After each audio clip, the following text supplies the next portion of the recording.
The world was nothing but an endless expanse of ice, a frozen wasteland stretching as far as the eye could see. The earth, once teeming with life, had become an alien place, its warmth and vitality replaced by an unforgiving chill that pierced through the bones. This was the Ice Age, an epoch so brutal, so harsh, that only the strongest would survive. And even they would not be spared the weight of its ferocity. The wind howled across the land like a beast, its voice both a warning and a command, cutting through the air with such force that it seemed to strip the very soul from those who dared to face it. The snow beneath their feet was thick and treacherous, a deadly blanket that hid unseen dangers, sharp rocks, hidden crevices, the bones of fallen animals. Every step was a risk, every breath a gamble, as if nature herself had conspired to test humanity to its very limits. But there, in the heart of this vast, frozen expanse, a small family fought for survival. Their story, a whisper amidst the roar of the storm, began not with strength, but with a simple, fragile hope. They huddled together in the dark recesses of a cave, their faces etched with exhaustion, their bodies bent beneath the weight of the world's unrelenting cold. The crackling of their fire was the only sound that dared break the silence, a flickering light that seemed almost too weak to exist in such a monstrous world. Yet it was enough, a flicker, a spark, a fragile warmth that held death at bay. In the midst of such brutality, the question loomed large. How much longer could they survive? The father, his face weathered and scarred, knelt before a pile of stones, his hands trembling, not just from the cold, but from the crushing pressure of knowing that every action, every choice, could mean life or death. His eyes flicked to the entrance of the cave, where the storm raged outside, the wind howling like a wolf on the hunt. And yet he continued, his hands steady, carving a tool from the stones with sharp, deliberate motions. Each strike of flint against stone sent sparks flying, each one a tiny beacon of hope, a promise that they might endure. But it wasn't just the father who fought the storm. His wife, her face pale and gaunt from hunger, was grinding seeds with a makeshift stone mill, the rhythmic motion almost meditative. Her hands ached, but it didn't matter. Each seed, each precious grain, was a lifeline of fragile thread that held them to the world of the living. She had seen what happened to those who didn't fight, who didn't adapt. She had seen the bones of the fallen scattered across the frozen earth, their stories untold, lost to time. She would not join them, not yet. Their children huddled by the fire, their small, innocent faces reflecting the warmth of the flame, their eyes wide with wonder and fear.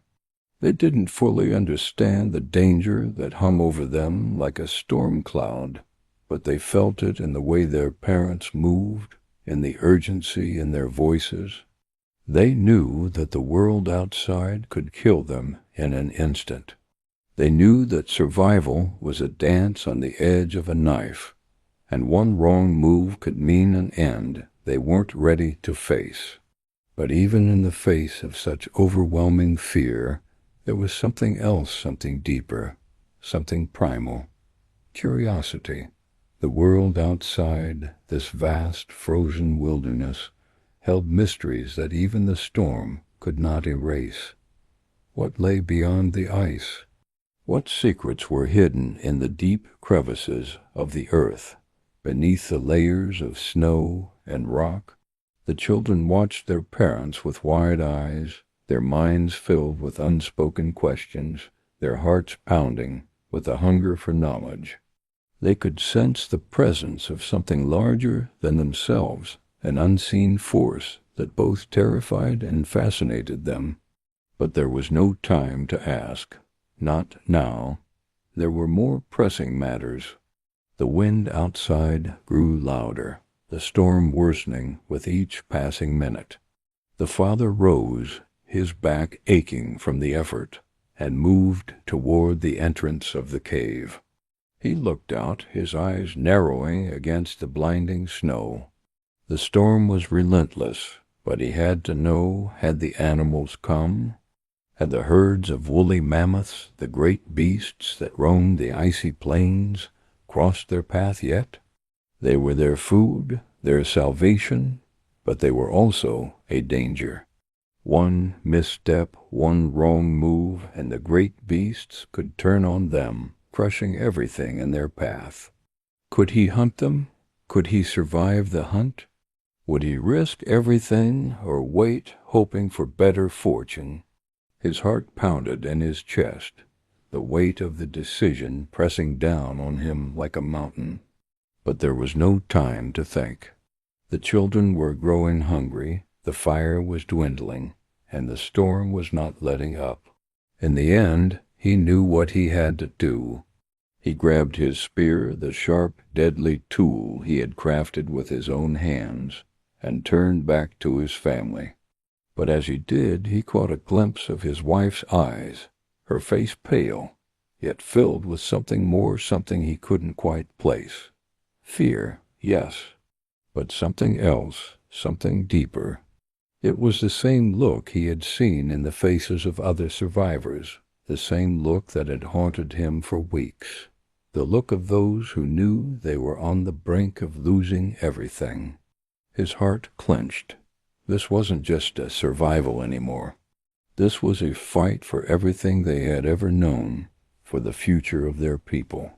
The storm outside roared louder, as if urging him on, pushing him toward the unknown, toward the hunt. But as he stepped into the blizzard, his mind flashed to a moment of clarity. Would he survive this? Would they? Or would they join the others, lost to the cold, forgotten by time? The air was thick with the scent of ice, of death, and yet he moved forward, step by painful step, driven by the primal instinct to survive. But even as the wind howled in his ears, a nagging thought lingered. What if he didn't come back? What if he failed? Would his family endure? Would they learn to survive without him? The world outside was brutal, raw, and unforgiving. It was a place where every moment was a battle, where every decision held the weight of life or death. And yet it was also a place of opportunity, of mystery, of untold potential. For in the face of such overwhelming odds, humanity had one thing that no other creature possessed: ingenuity, the ability to adapt, to learn, to innovate. It was this spark, this drive to survive, that had carried humanity through the darkest times. But as the father ventured out into the snow, leaving his family behind, there was no guarantee. He could die out there, lost to the storm, or he could return victorious, with the meat that would feed his family. The storm raged, the wind screamed, and the world seemed to close in around him. And in that moment, as he stepped into the white abyss, he realized that this was not just about survival. This was about something greater, a test of humanity's will to live, to thrive, and to carve out a place for themselves in a world that seemed determined to crush them. Would he succeed? Would they survive? The answers lay beyond the storm, beyond the ice, in the unforgiving wilderness. The world was vast, and yet so small. And in that moment he knew that every step, every decision, every breath would shape the future of his people. It was not just about surviving. It was about something more, something far greater than they could ever imagine. And as he vanished into the storm, the question remained: would they rise to meet the challenge?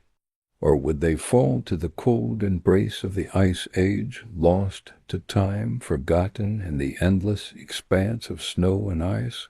Only time would tell. But in the heart of this frozen wasteland, one thing was certain: humanity would never stop fighting. The wind howled through the desolate land like the cry of a dying animal, harsh and unrelenting. It bit through every layer of skin and flesh, numbing the body and soul alike. The world had turned into a frozen wasteland during the last glacial maximum, an era when life clung to the earth like the last flicker of a dying flame. The world was unrecognizable, covered in a blanket of snow that stretched beyond the horizon, a frozen landscape that seemed indifferent to the existence of life. A deathly silence hung in the air, broken only by the occasional crack of ice or the distant, bone-chilling roar of a mammoth or saber-toothed tiger. It was an unforgiving world, and humanity's existence was constantly at risk. Food was scarce, shelter was meager, and the elements threatened to swallow them whole. But there was something more at play, something deeper. What drove them to survive? What force kept them pushing forward despite the insurmountable odds? The fire within their hearts burned brighter than any flame. Was it curiosity that pushed them to explore, to seek answers to the mysteries of the world around them? Was it the raw, primal instinct to survive, an instinct that had evolved over thousands of years that kept them going when the world seemed to conspire against them?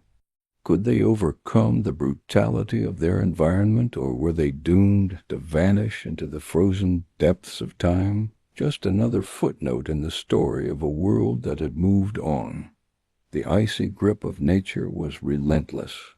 The temperature plunged well below freezing, and the snowstorms were so fierce that they could erase any trace of humanity within hours.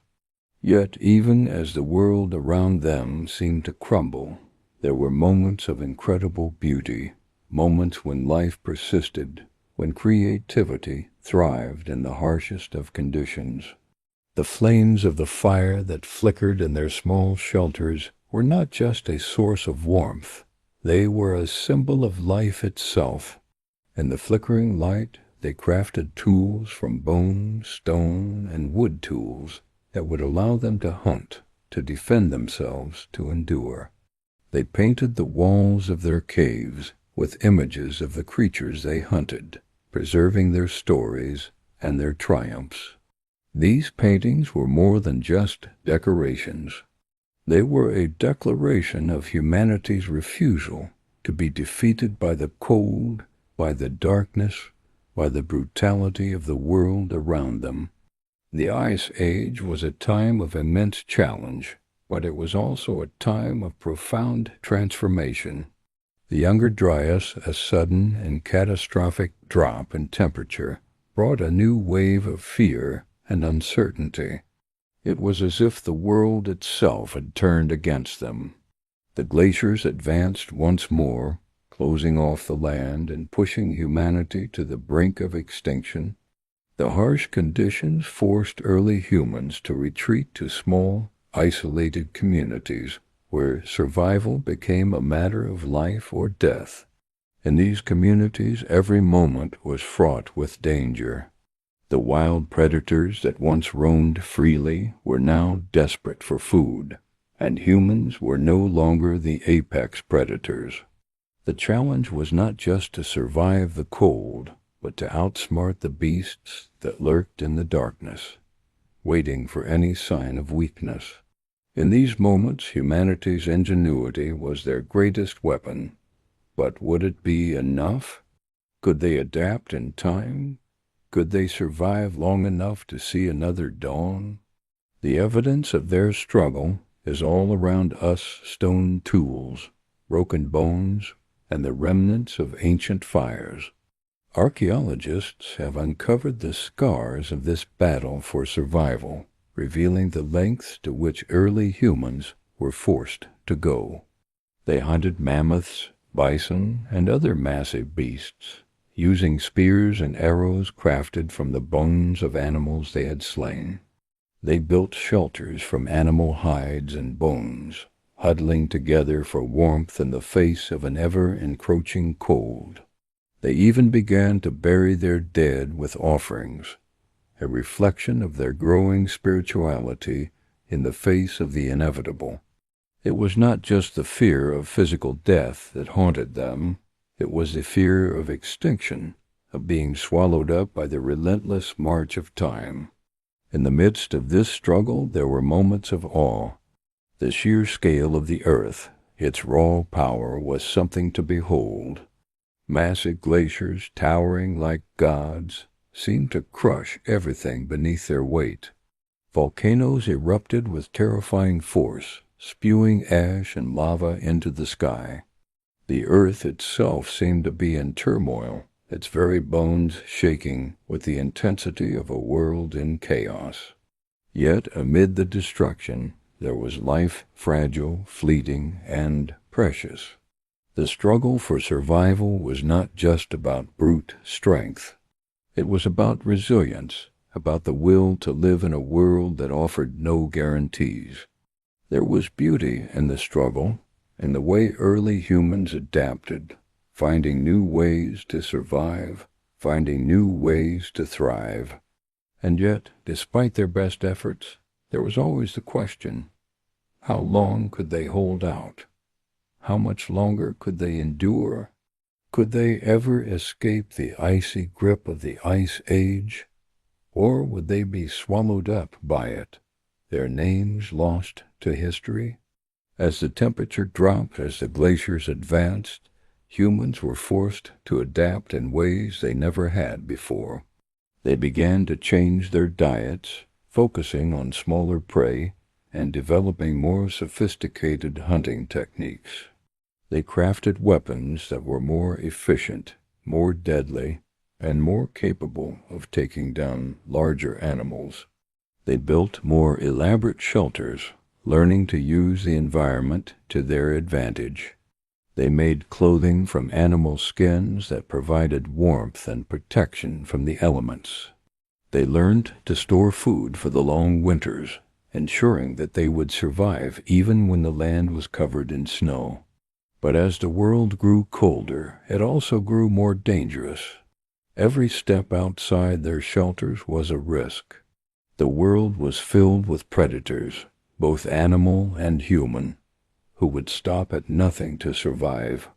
The competition for resources was fierce, and every decision was a matter of life or death. There was no room for error. Every mistake could cost them their lives. In these moments, the question echoed through the hearts of every individual. Would I survive this? Could I endure the cold, the hunger, the fear? Could I outwit the predators, the elements, and the other humans who were also struggling to survive? The answer was never certain. Survival was never guaranteed. The only thing that was certain was the struggle itself, the endless fight to survive, to adapt, to overcome. The world of the Ice Age was one of extreme danger, but it was also one of incredible triumph. Humanity's ability to survive in such a harsh environment is a testament to the resilience of the human spirit. It is a story of courage, of innovation, of strength, and of the unyielding desire to live. It is a story of how, against all odds, humanity found a way to survive the cold, the darkness, and the fear. The Ice Age may have been a time of unimaginable hardship, but it was also a time of unimaginable resilience. And in the end, it was that resilience, that ability to adapt and thrive in the face of unimaginable odds, that allowed humanity to survive and to emerge stronger than ever before. The world may have been cold, but the fire of the human spirit burned brighter than ever. In the face of adversity, they did not just survive, they thrived. In the shadow of the towering glaciers, When the earth groaned under the weight of an age frozen in time, a family clung to the fragile threads of survival, trapped in a world where every breath was a battle, every step a gamble. The landscape, once teeming with life, now stood silent, the air heavy with the cold sting of death. The wind howled across the frozen plains, as though the earth itself were mourning the loss of the warmth it once knew, the sun now a distant memory in the sky. The family huddled around their fire, its flickering light a fragile beacon in the encroaching darkness. The heat it offered a precious gift in a world where warmth was a rare commodity.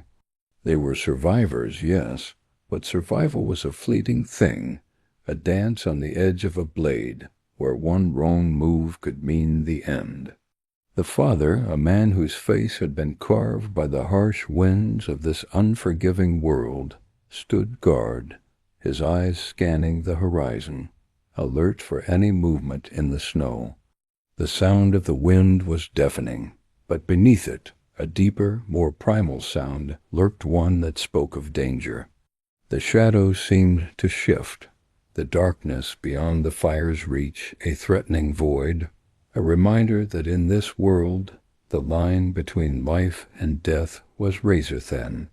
His heart raced, his instincts sharp, knowing that the beasts of the ice, the mammoths, the wolves, could appear at any moment, their presence both a blessing and a curse.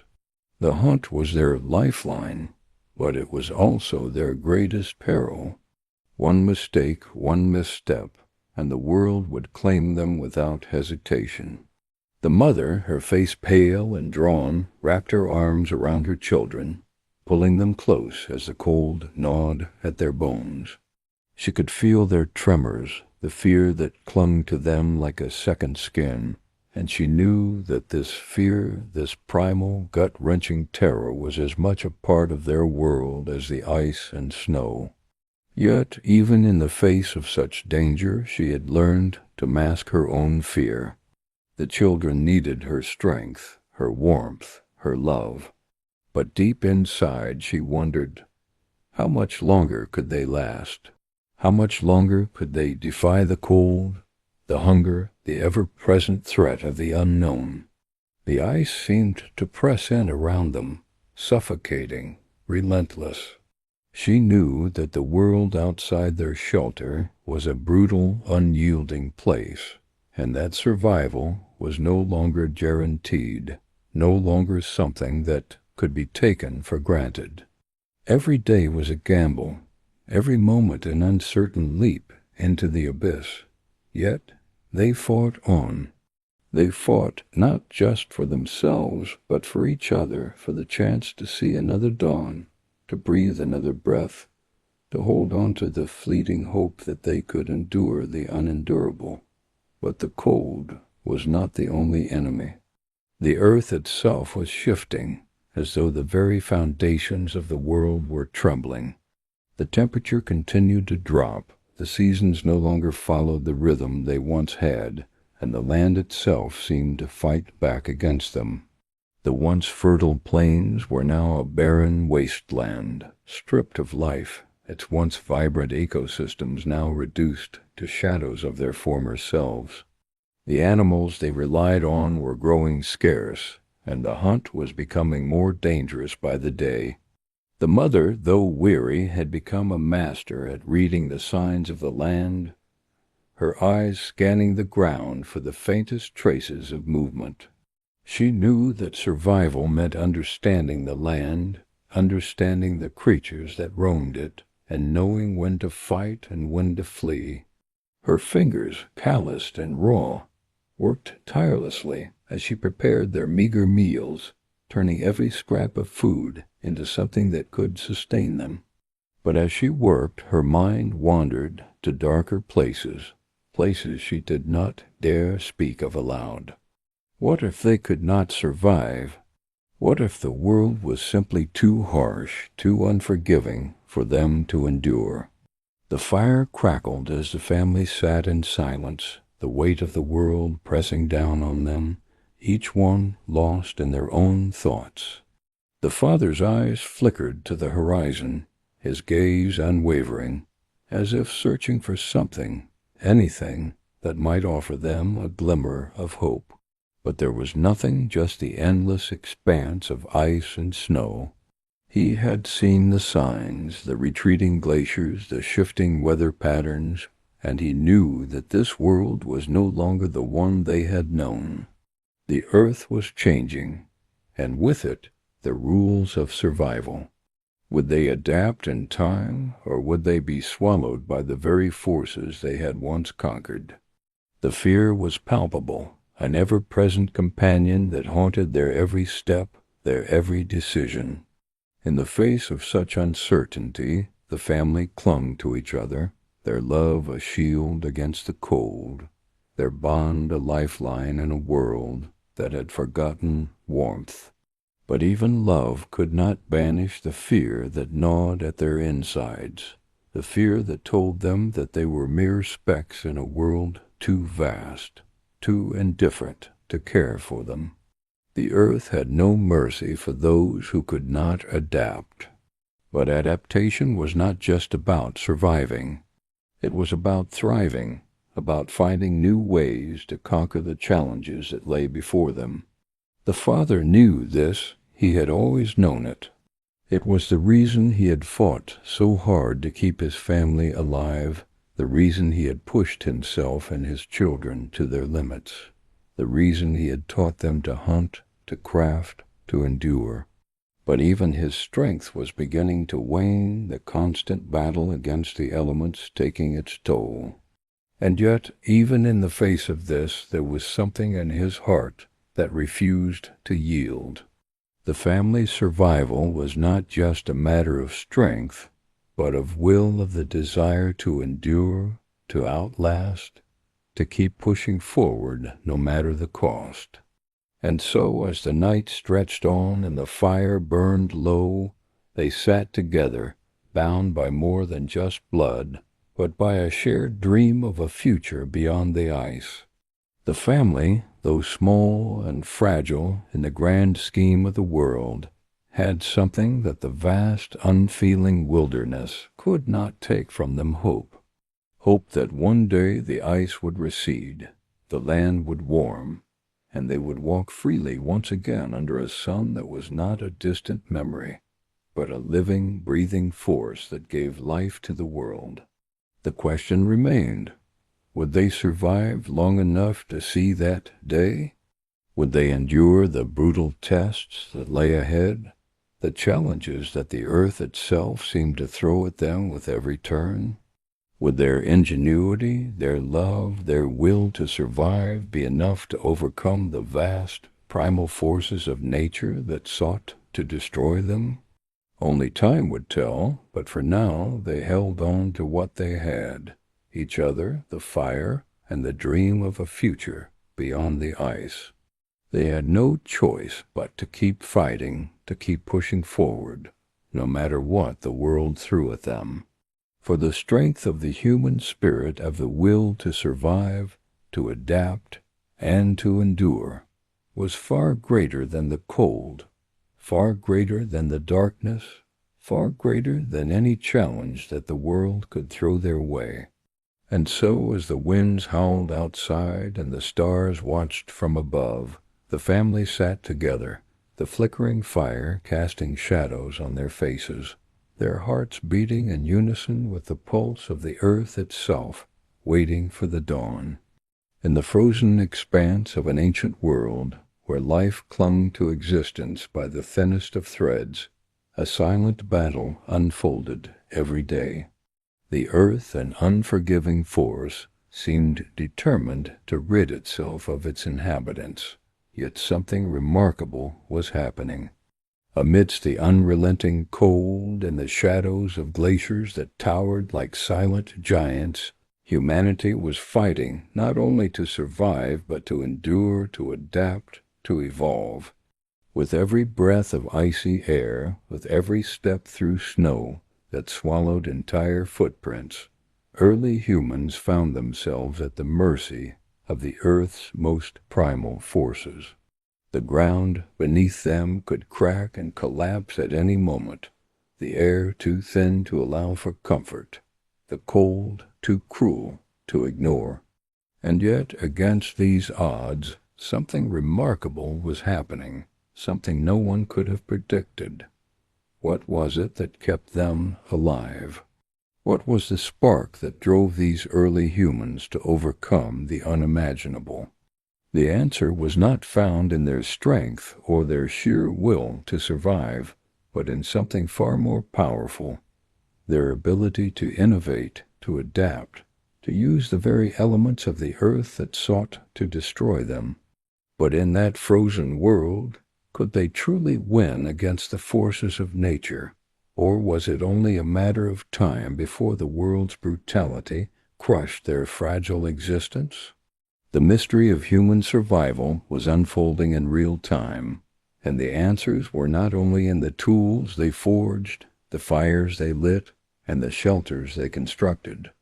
No, the true story lay in their ability to find hope in the darkest moments. Imagine a world where every day felt like the end, where the winds howled so fiercely they seemed to tear the skin from your bones, where the land was barren and hunger was an ever-present companion. How would you respond to such a world? Would you find a way to survive? Or would the unrelenting force of nature break you? The stakes were not simply survival, they were life or death. Every step outside the shelter, every hunt, every strike of the stone against stone, every breath of wind carried with it the weight of existence itself. Early humans lived on the edge of life's sharpest precipice. One wrong move, one mistake, and it would be over. There was no safety net, no guarantee of tomorrow. Yet, despite this, they pushed forward, not just surviving, but thriving in a world that seemed determined to crush them. Each day, they confronted the brutality of their world with a mixture of fear and awe, their hearts pounding with the primal instincts of survival, yet their minds alive with curiosity and ingenuity. The tools they crafted were not mere weapons, they were the keys to survival, each one a testament to the remarkable resourcefulness of the human spirit. The stone, cold and unyielding, was transformed into deadly spears, cutting knives, and hunting implements, tools that allowed them to claim their place in a world that wanted to sweep them away. But it wasn't just the tools that defined their resilience, it was the warmth they created. The fire that blazed in their homes was not just a source of heat, it was a lifeline. The warmth of the fire, the crackling embers, was a symbol of hope, a flicker of light in an otherwise cold and merciless world. Every flicker of that flame carried with it the promise of survival. Yet, as the fire burned, so too did the danger. The harsh winds, the chilling cold, the ever-present threat of starvation. It was all too easy for that flame to flicker out. And with it, so too would their hope.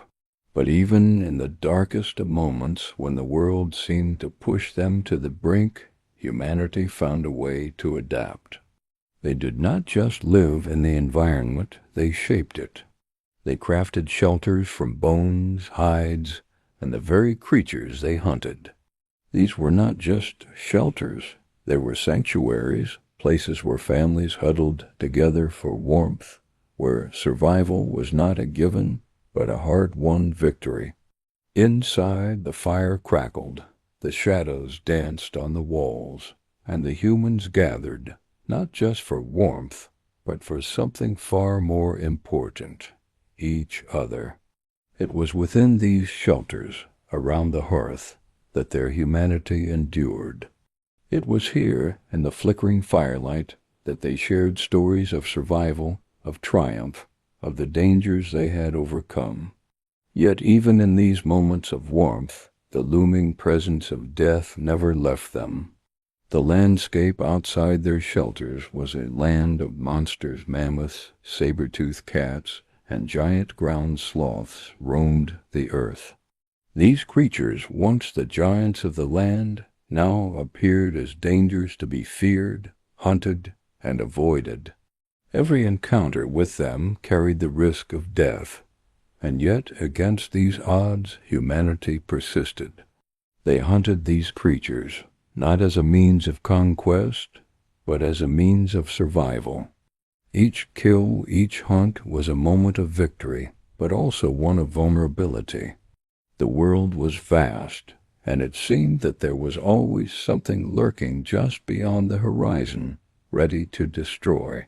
The environment shifted again. The glaciers, once a wall of ice that separated life from death, began to recede, but their retreat was not a sign of relief.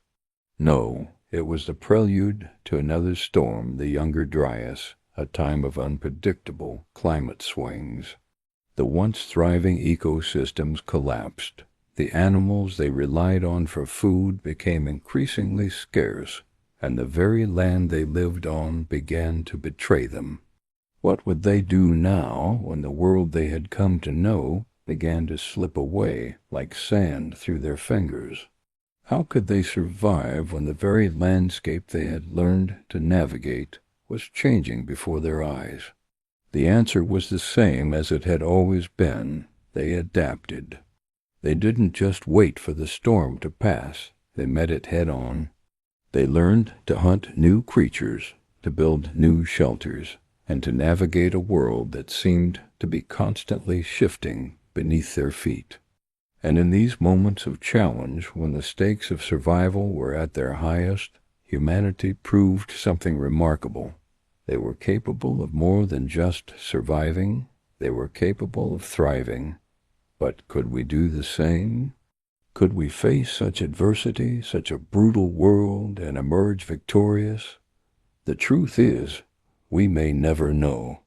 But the story of early humans, of their ability to rise above the unimaginable, to adapt and survive against all odds, reminds us that within each of us lies the potential to overcome even the greatest of challenges. The world that early humans inhabited was one of awe-inspiring brutality. The elements seemed to conspire against them at every turn, yet their resolve never wavered. Their story is a story of unyielding determination, of innovation in the face of overwhelming odds, and of humanity's capacity to endure. Their world was a world of extremes, extreme cold, extreme hunger, extreme danger. But it was also a world where, against all expectations, the human spirit could not be crushed. As we look back on their journey, as we uncover the remnants of their survival, the tools they crafted, the shelters they built, the art they created, we are reminded of the power of human creativity and resilience. And perhaps in this reflection, we are left with a question: how far would we go to survive? What would we sacrifice? What would we create? In the end, it is not the tools or shelters that define our survival. It is the fire that burns within us, the unyielding will to endure in the face of the most brutal challenges. The early humans who lived through those dark days did more than survive. They became a testament to the power of the human spirit. They faced the world's most brutal forces, and through it all they thrived. What will we do when our world, too, demands that we survive? In the vast, barren landscape of the Ice Age, when every breath of air cut like a knife and the cold gnawed at the soul, humanity teetered on the razor's edge of survival. But as the endless winter continued its grip on the land, a singular truth emerged: nature, in all its fury, would not be tamed. And neither would humanity. The relationship between man and beast had always been one of necessity, born of primal instinct and an unyielding will to live. But now, as the world trembled under the weight of shifting climates and volcanic eruptions that darkened the skies, that bond was being tested in ways no one could have foreseen. Beneath the earth, the ground rumbled with a warning of impending destruction, the temperature plunging with an intensity that threatened to freeze the very blood in their veins. In those moments when the storms howled like hungry wolves and the ice closed in around them, every creature on the planet was fighting for survival, man, beast, and earth alike. And yet, the struggle for life was not just physical. It was a test of resilience, a battle of wits, creativity, and strength of spirit. Humans, despite their fragile existence, found a way to thrive in the midst of such overwhelming adversity. They hunted the great mammoths and reindeer, not just for food, but for the very essence of life itself. Their hides became shelter, their bones became tools, their meat became sustenance. Yet even in this desperate struggle, there was a sense of wonder, a mystery that stirred the soul. How could a single human, alone in the vast, hostile wilderness, stand against the fury of nature and the towering might of a mammoth? How could they face the unknown and survive the night? The answers, hidden in the whispers of the wind and the shifting shadows of the earth, were far more complex than anyone could have imagined. For the earth in its rage was revealing something to humanity, a secret that would bind them to the very animals they relied upon, and to the planet itself, in ways they could not yet comprehend. But the mystery was not only about survival, it was about adaptation. In the face of brutal cold, humanity had learned to craft fire from the flint of the earth, using its warmth to shield against the biting cold. They had learned to fashion tools from stone, from bone, from the very creatures they hunted. It was a testament to human ingenuity, an unwavering will to survive, to fight back against the merciless force of nature. But the cost was high. The mammoths, those colossal creatures that once roamed the plains in herds, were now dwindling, their numbers thinning as the cold and the changing world drove them to the brink of extinction. The reindeer, once a symbol of the wild, now struggled to find food as the landscape changed before their eyes. The very creatures that had sustained humanity for so long were beginning to disappear, leaving behind only echoes of their once mighty presence. And as the ice receded and the world began to warm, the earth seemed to hold its breath, waiting for the next great shift. The winds, once icy and cold, began to warm, bringing with them a new set of dangers. The reindeer retreated further north, where the land was colder, and the bison, once a great threat, now became prey to the humans who had learned to hunt them. But as these changes unfolded, a question lingered in the air like a shadow. How much longer could humanity survive in a world that seemed to be growing ever more hostile? Could the relationship between humans and the animals they depended upon withstand the forces of nature that now threatened to tear them apart? Or would humanity, like the mammoth, be consigned to the past, another casualty of the earth's unpredictable fury? It was a fear that gripped the heart, an instinctual terror that whispered in the wind and echoed in the heartbeats of those who dared to venture into the unknown. What if the world was changing too quickly for them to adapt?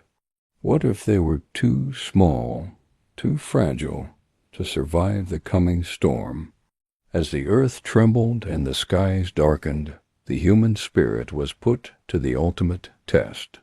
The ice was receding, The climate was shifting, and the great beasts that had once roamed the plains were slowly disappearing, their fates entwined with that of the humans who relied on them.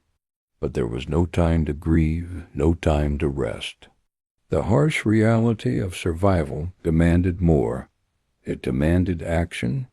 The humans, with their raw determination and unyielding will, had to adapt once again, and this time the stakes were higher than ever. They turned to the animals that remained, taming them, using them in ways that had never been imagined before. The horse, once a wild creature, was brought under control. Its speed and strength used to carry them across the harsh terrain. The dog, once a wild beast itself, became a companion and a hunter, guarding their camps and helping to track prey. It was a triumph of human creativity, a testament to the adaptability of the species. But the cost of survival had begun to take its toll. The land, once abundant with resources, now seemed barren. The hunt was harder, the food scarcer. The world was changing in ways no one could understand, and with each passing day, the future seemed more uncertain. Could humanity continue to survive in such a brutal, unpredictable world? Would they be able to adapt to the challenges of the new climate, the new world they found themselves in? Or would they, like the mammoths, vanish into the annals of history, a forgotten relic of a time long past? In those moments when the cold winds howled and the shadows stretched long across the land, the question remained, could they survive? Could anyone survive in a world that seemed bent on their destruction? And as the earth continued to shift beneath their feet, humanity had no choice but to press on, to adapt, to fight, and to hope. Hope was all they had left. Hope and the will to survive. The world of the Ice Age was a place where the land seemed to punish the very existence of life itself.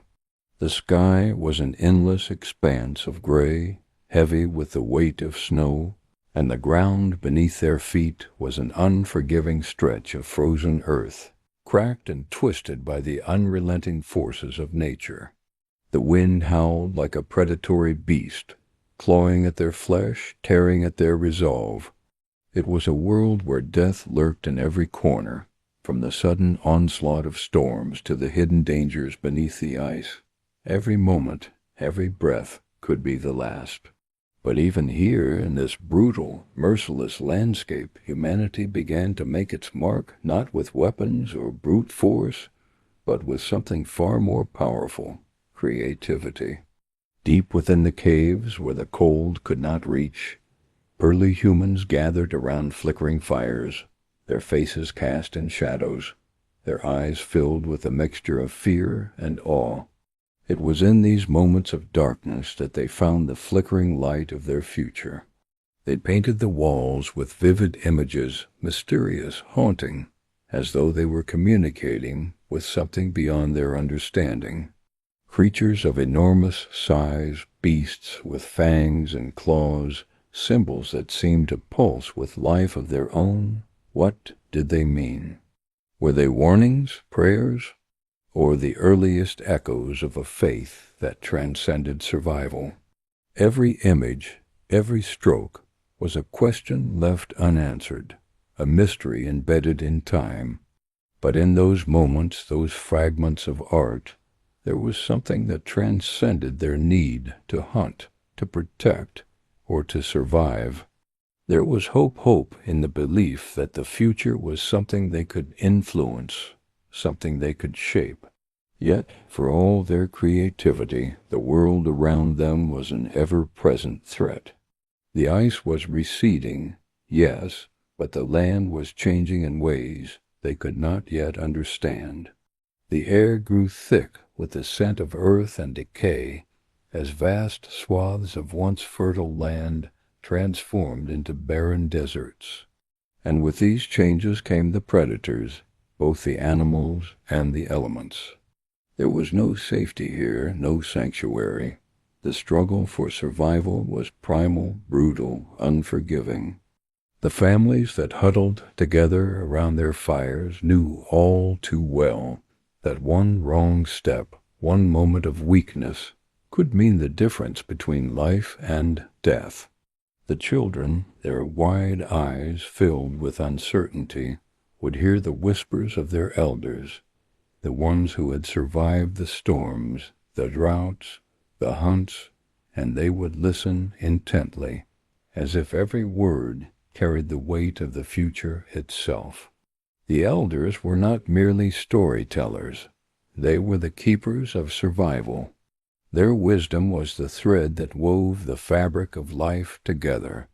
They taught their children how to read the signs of the land, how to hunt, how to make tools, how to understand the hidden forces of nature. They were the bridge between the past and the future, the ones who carried the weight of 1,000 lives on their shoulders. But as much as they tried to pass on their knowledge, the world around them was changing faster than they could adapt. The climate shifts were more brutal, the seasons more unpredictable. The harsh winds that had once brought the cold of winter were now carrying the seeds of drought and famine. The once fertile hunting grounds were now parched and cracked. The rivers that had once swollen with life-giving waters now ran dry, leaving behind nothing but dust. And in the distance the thundering roar of the great beasts could still be heard, their movements a reminder of the ever-present danger that lurked just beyond the horizon. Humanity's survival was no longer just about brute strength or cunning. It was about adaptability, ingenuity, and resilience in the face of overwhelming odds. Could they rise to the challenge? Could they withstand the coming storm? The answer would come in the form of the tools they crafted. The first spears, the rudimentary knives, the shelters made from the bones of the very animals they hunted. But it would not be enough. For the first time they would face an enemy that they could not outrun, could not overpower, the shifting climate itself. The harsh winters grew harsher, the summers more unpredictable. The very land that had once provided them with everything they needed now turned against them. The struggle for survival was no longer just about fighting the elements, but about understanding them, learning how to adapt to an ever-changing world.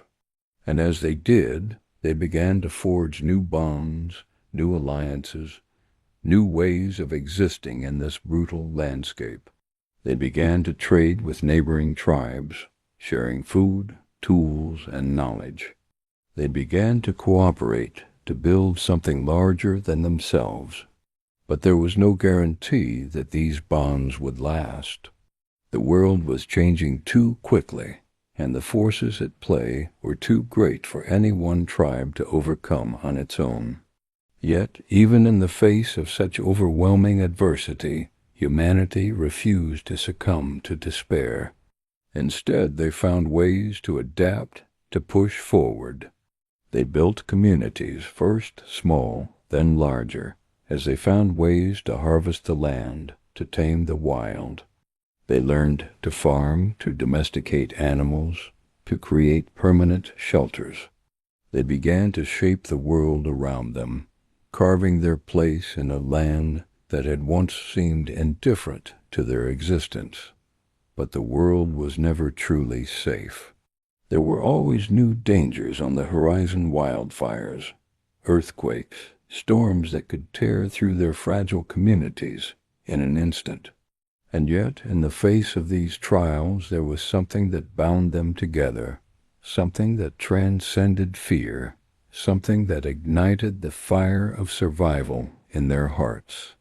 It was their creativity, their belief that they could shape the world, that they could leave their mark on it, that they could survive. And in the darkness of those long, cold nights, as they huddled together around the flickering flames, the question lingered in the air. Could they truly survive? Could they continue to adapt, to grow, to overcome? Or would the world eventually prove too much for them? Would they be consumed by the very forces they had once mastered? In the silence that followed, only the crackling of the fire answered. But the answer, perhaps, was already clear. Humanity, in all its frailty and strength, would find a way. They would carve their story into the landscape, and they would survive. But the real question remained. How far could they go? Could they conquer the world around them, or would they, like the creatures of the past, become nothing more than echoes, whispers in the wind, lost to time? The answer would not come easily. It would come with sacrifice, with pain, with struggle, but it would come. For humanity's story was not one of surrender, but of perseverance, of enduring the harshest of trials, of facing the unknown, and emerging stronger, wiser, and more capable of shaping the world. This was the legacy of the Ice Age, of the ancestors who walked before us, those who carved their story into the bones of the earth, leaving behind a trail for us to follow. And as the fire burned low, their spirits lived on, in the whispers of the wind, in the rustling of the trees, in the quiet moments of survival that would echo through the ages. The world had changed, yes. But humanity? They had only just begun.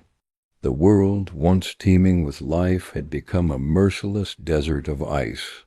Imagine a time when the earth was a cold, inhospitable wasteland, where the sun barely kissed the frozen soil, and the winds howled like ancient spirits crying out from the past. A time when humanity was on the brink, when survival was not a guarantee, but a battle. The earth had plunged into the terrifying grasp of the younger Dryas, and the consequences were unimaginable. Rivers that once flowed with the vitality of life now lay frozen, their lifeblood trapped beneath thick layers of ice. The skies, once vast and blue, were now perpetually overcast, casting the world in a pall of gloom. What happened? Why did the world turn against its inhabitants? And more importantly, how did humanity respond to such an unforgiving fate?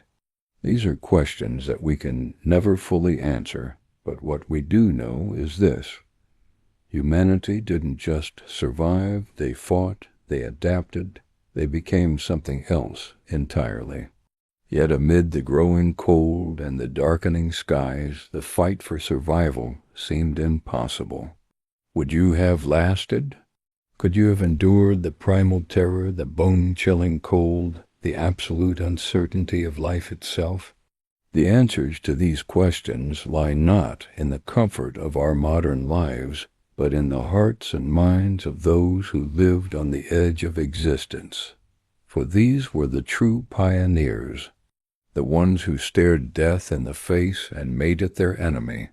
The story of human resilience is one of heart-stopping fear and awe-inspiring bravery. It's a story that demands you ask yourself, would I survive? The answer is not so simple. Not in the shadow of towering ice sheets and fierce predators that stalk the earth in search of flesh.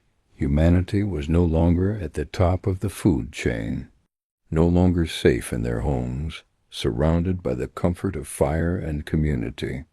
No, they were now prey, as much as they were predators. The warmth of a fire didn't just offer comfort. It was a lifeline.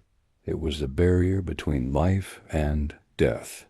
Without it, freezing to death was almost certain. But even with fire, survival was a daily struggle. Imagine waking up to the sight of a snow-covered world where nothing moved, nothing grew, and the sky was a permanent sheet of gray. The air was so cold it burned your lungs, and your body's only defense was to huddle closer to your family, your tribe, your comrades. But in this desolation, there were no guarantees. There was no mercy. Each day was a gamble. Would you make it through the night? Would you find enough food? Would you fall prey to the wild beasts who roamed the tundra? Or would you die from exposure, the cold gnawing at your bones, until there was nothing left? The stakes were as high as they could be. The raw brutality of nature was something to be feared, but it was also something to be respected. Every creature, every element of the earth had the power to end a life. The struggle for survival was more than just physical. It was psychological. Imagine what it must have felt like to watch your family members, your friends, your children suffer from the harshest elements. The cold that froze your blood, the hunger that twisted your stomach, the fear that kept you up at night, wondering if you'd be the next to die. And yet, despite it all, you had no choice but to push forward, to find a way to survive. For humanity, there was no surrender. There was only the fight. It was this resilience, this unyielding will to live, that allowed early humans to adapt to their new, harsh world. But how? How did they find a way to keep going? The answer lies in innovation. Humans began to craft tools like never before. Stone knives, spearheads, and axes became their weapons against the unforgiving world. These tools were not just functional, they were lifelines. The stone became their ally in a fight against the elements, a tool to create warmth, shelter, and sustenance. With fire, they could cook their food, preserving nutrients and making it easier to digest. With tools, they could hunt, fish, and defend themselves from the beasts that roamed the frozen wasteland.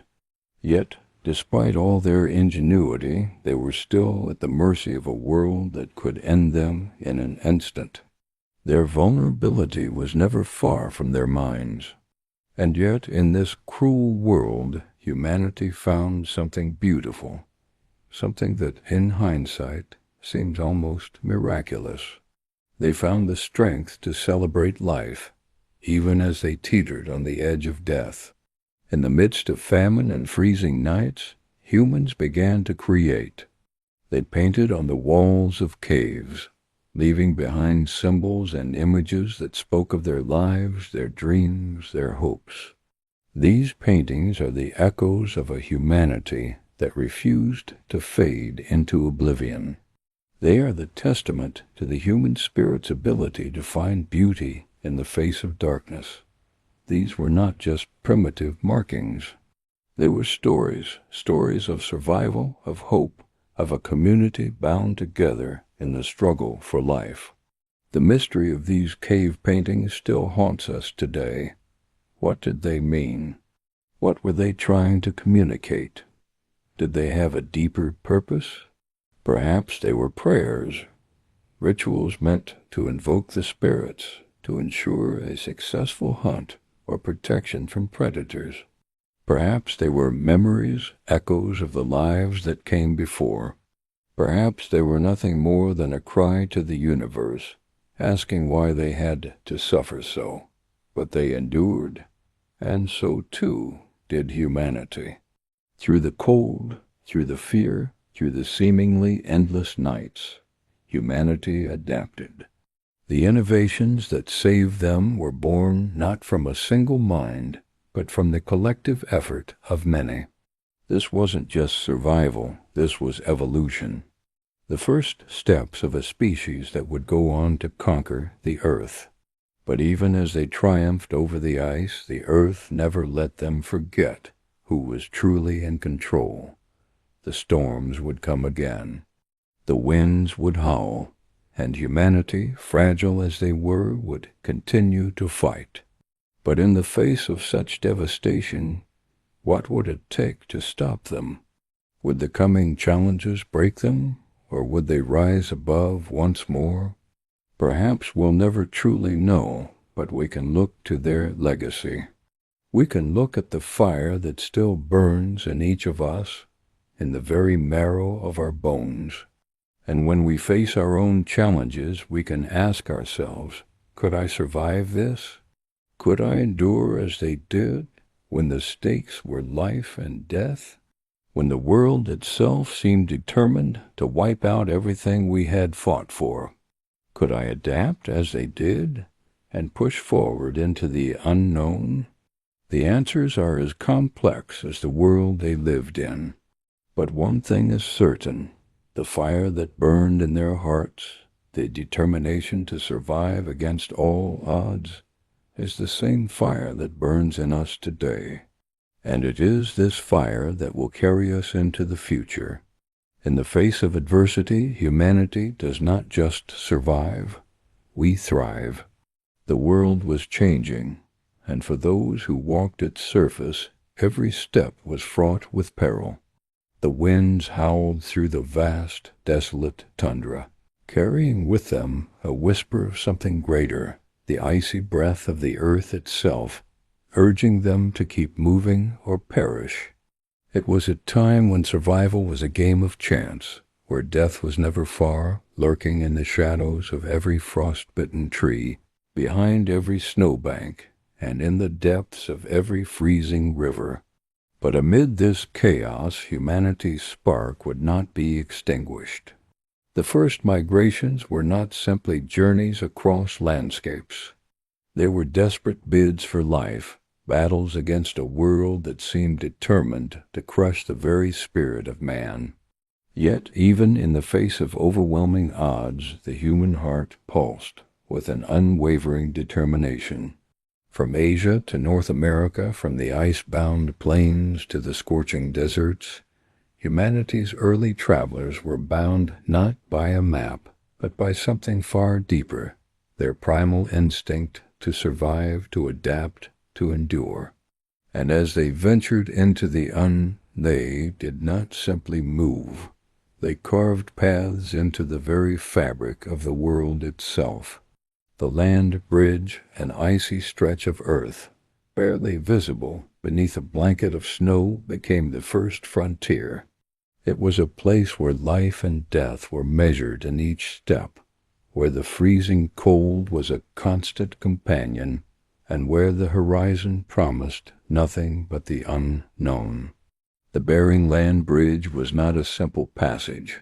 It was a gauntlet, a test of human endurance.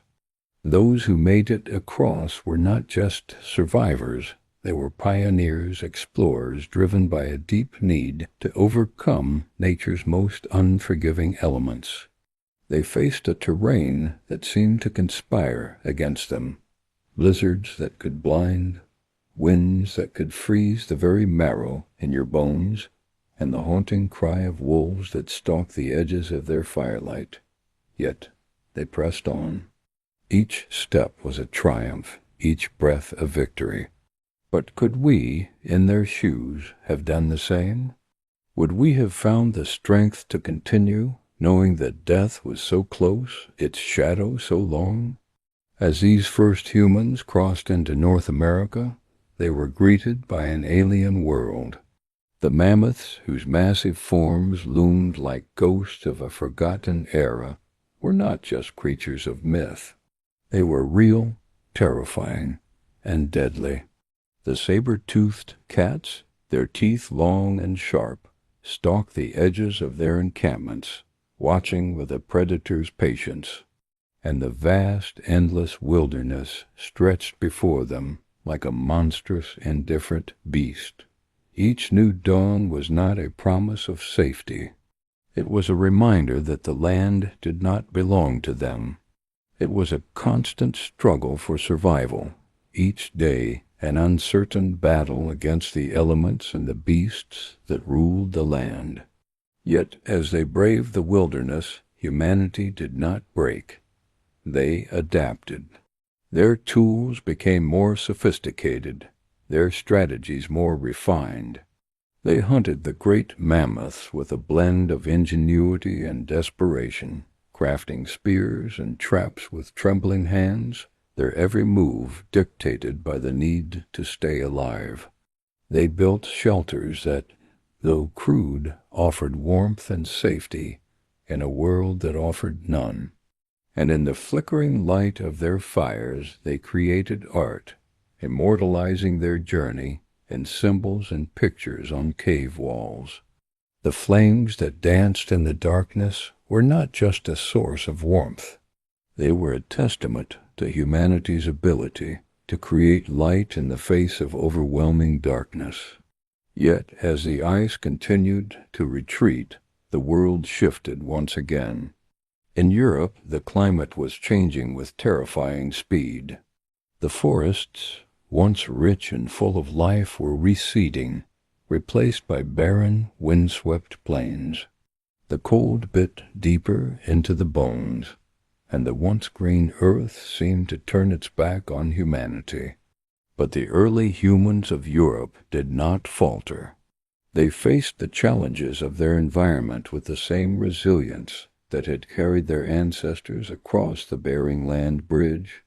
They honed their tools, becoming more skilled in the hunt, crafting weapons that were more efficient, more deadly.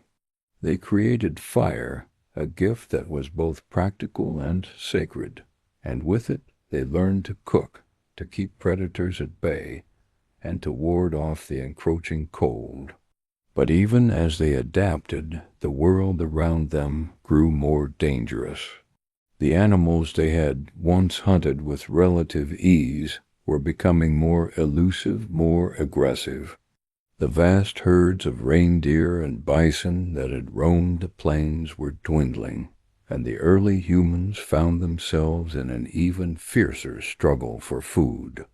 Yet in their desperation, they found new ways to survive. They developed new hunting methods, using teamwork and strategy to bring down even the most elusive prey. They built stronger shelters, dug deeper into the earth, and fortified their communities against the harshest elements. And even as the world seemed to turn against them, they found ways to thrive. But this was not a story of simple survival. It was a story of transformation. The world was not just a place to endure, it was a place to be reshaped, remade, and redefined. The people who survived these harsh conditions were not simply enduring. They were evolving. They were creating. And through their efforts, the world was becoming something new. But what did it take to survive? What sacrifices were made in the name of survival?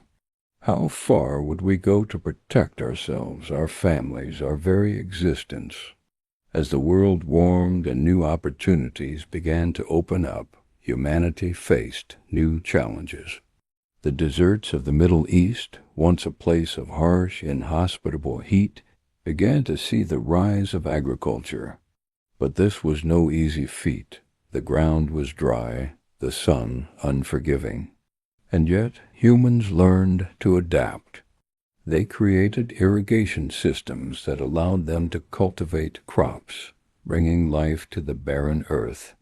They built cities, their walls rising from the sand like monuments to human ingenuity.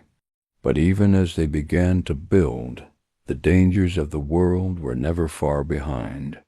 Earthquakes, volcanic eruptions, and floods were constant threats, reminding humanity that the world they had fought so hard to survive in was still a place of chaos and destruction. And yet, despite it all, they persevered. These were not just survivors. They were creators, builders, dreamers.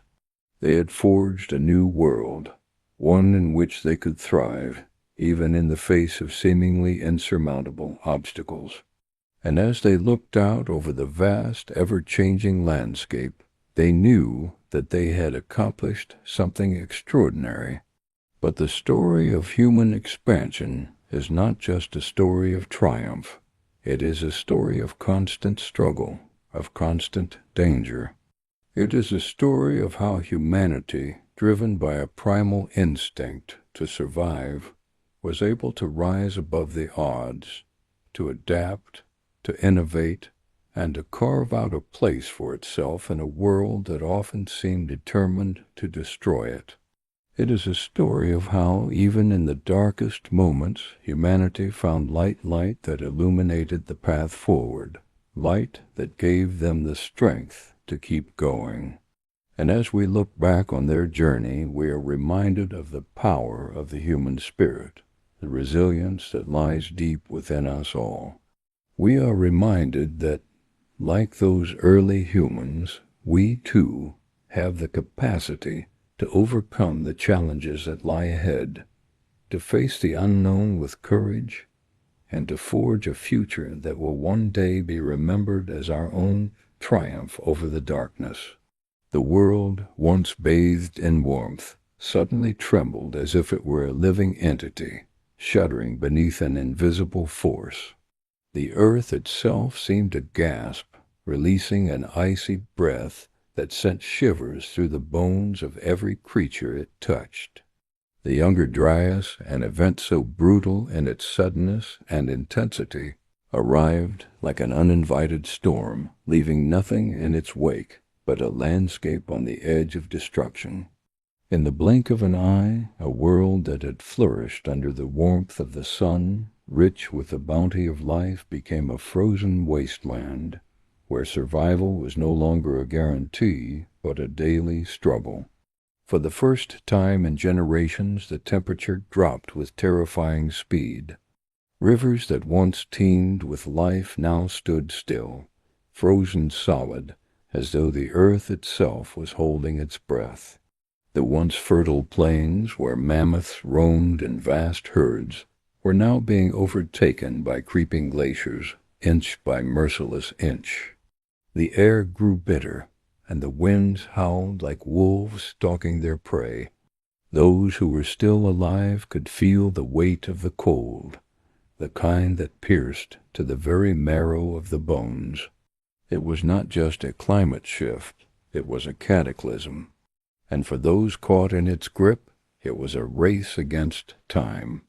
Would they adapt in time to survive? Or would they become another forgotten footnote in the annals of history? The harshness of the environment was felt most keenly by the most vulnerable, the children, the elderly, and the pregnant women who could not keep up with the brutal demands of survival. Their cries for warmth echoed across the frozen landscape, unanswered by the merciless skies. There was no refuge. As the wind howled through the skeletal trees, the survivors, small bands of humanity, scattered across the cold expanse, held onto a flicker of hope, knowing that their only chance lay in adaptation. But the question lingered in the back of their minds: could they survive this? The earth, once their provider, had become their adversary. The primal instinct to survive surged within them as they huddled together in makeshift shelters, their bodies wrapped in furs, their faces gaunt from hunger. They had no choice but to become part of the land moving like shadows through the night, their survival depending on their ability to adapt and evolve in ways they never thought possible. There was no time to hesitate, no space for doubt. Every decision, every action, every step taken could mean the difference between life and death. Those who could hunt, hunt. Those who could build, built. Those who could innovate found new ways to survive as the earth turned against them. The world had become their enemy, and their only weapon was their ingenuity. But as the climate continued to worsen, it was no longer just the cold that threatened them. Nature's wrath took many forms: volcanic eruptions that filled the sky with ash, turning day into night; wildfires that consumed entire forests, sending animals fleeing into the frigid unknown. Humanity was caught between these forces, a tiny flame flickering in the vast, indifferent darkness of the prehistoric world. Yet, in the darkest corners of this frozen, chaotic landscape, the warmth of human spirit still burned. Around the campfires, in the quiet moments between the howling winds, there was laughter. The survivors, in spite of their hardships, found solace in each other. It was in these fleeting moments, between the struggle for survival and the threat of extinction, that they remembered what it meant to be human, the need to connect, to share, to tell stories of their ancestors. Around the fire they crafted tools and weapons, not just for survival, but for hope. It was in these small acts, in the way they held on to each other through the storm, that the heart of humanity pulsed strongest. They were not just fighting to survive, they were fighting to live. The resilience in their eyes, the quiet determination in their hands as they shaped flint into knives, was a testament to the power of the human will. They were not passive victims of fate, they were agents of their own survival, shaping their future in the face of unimaginable adversity. The world was collapsing around them, but within them a fire still burned. But even this fire, this will to survive, was not enough to escape the true scale of the catastrophe that was unfolding. The earth itself seemed to rebel against them. The once familiar landscape was now an alien world. Great forests were wiped out in moments, turned to ash and smoke in the wake of raging fires. The rivers that once flowed with life now stood still, frozen beneath a blanket of ice that stretched for miles. The sun, once a warm and comforting presence in the sky, now hung like a pale ghost, barely able to pierce through the thick clouds of volcanic ash that choked the atmosphere. And yet, despite it all, humanity persisted. The survivors found ways to adapt. As the crops withered and animals were driven to extinction, the ancient people turned to new methods of survival. They learned to hunt in the dead of winter, to craft new tools, to fashion weapons out of bone and stone. Every skill was sharpened, every instinct honed, as the stakes of survival grew higher. What had once been a simple act of gathering food now became a life-or-death struggle, as families hunted together, united in their determination to bring back enough meat to keep them alive for another day. And as they hunted, they wondered, would we survive this? Would we be the ones to overcome this final trial of nature? It was a thought that crossed every mind as they stared into the frozen void, waiting for a sign that they would endure. And then, in the midst of this frozen, chaotic world, a strange and unexpected sight appeared, a glimpse of hope, a promise of survival in the face of overwhelming odds. As the ice crept over the land, encroaching on every corner of the known world, the survivors discovered something extraordinary. The earth beneath the ice was still fertile. In the midst of the frost, early humans began to find new ways to cultivate the land, planting seeds that would grow in the harshest of conditions. It was not much, but it was enough. It was a small act of defiance against the cold, a signal that humanity would not be beaten, not just by nature, but by anything. And so, as the younger Dryas drew to its bitter close, humanity stood on the precipice of something new, something unthinkable. They had survived.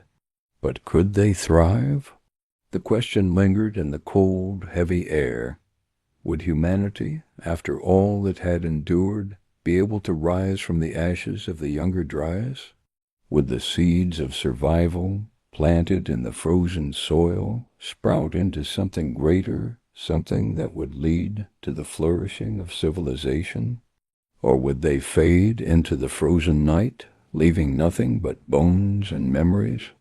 It was a mystery that only time could answer. But one thing was certain. Humanity, against all odds, had endured, And in that endurance lay a power that would carry them through the ages, no matter the challenges ahead. The legacy of the younger Dryas was not one of defeat, but of victory in the face of unimaginable destruction. It was a story of survival, of ingenuity, and of the indomitable will to live. In the end, it was not just the ice that shaped humanity. It was the fire within them that would see them through, no matter how cold the world became. The world was a brutal, unyielding place, a place where life teetered on the edge of annihilation.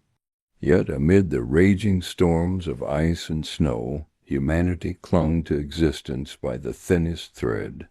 As the glaciers pushed south, carving out valleys and shaping mountains with their frozen hands, every day was a fight for survival. The cold was not just a physical presence. It was an omnipotent force that sought to erase all life. The sky above, once bright and full of promise, had turned ashen, heavy with the weight of an unforgiving storm that seemed to last an eternity.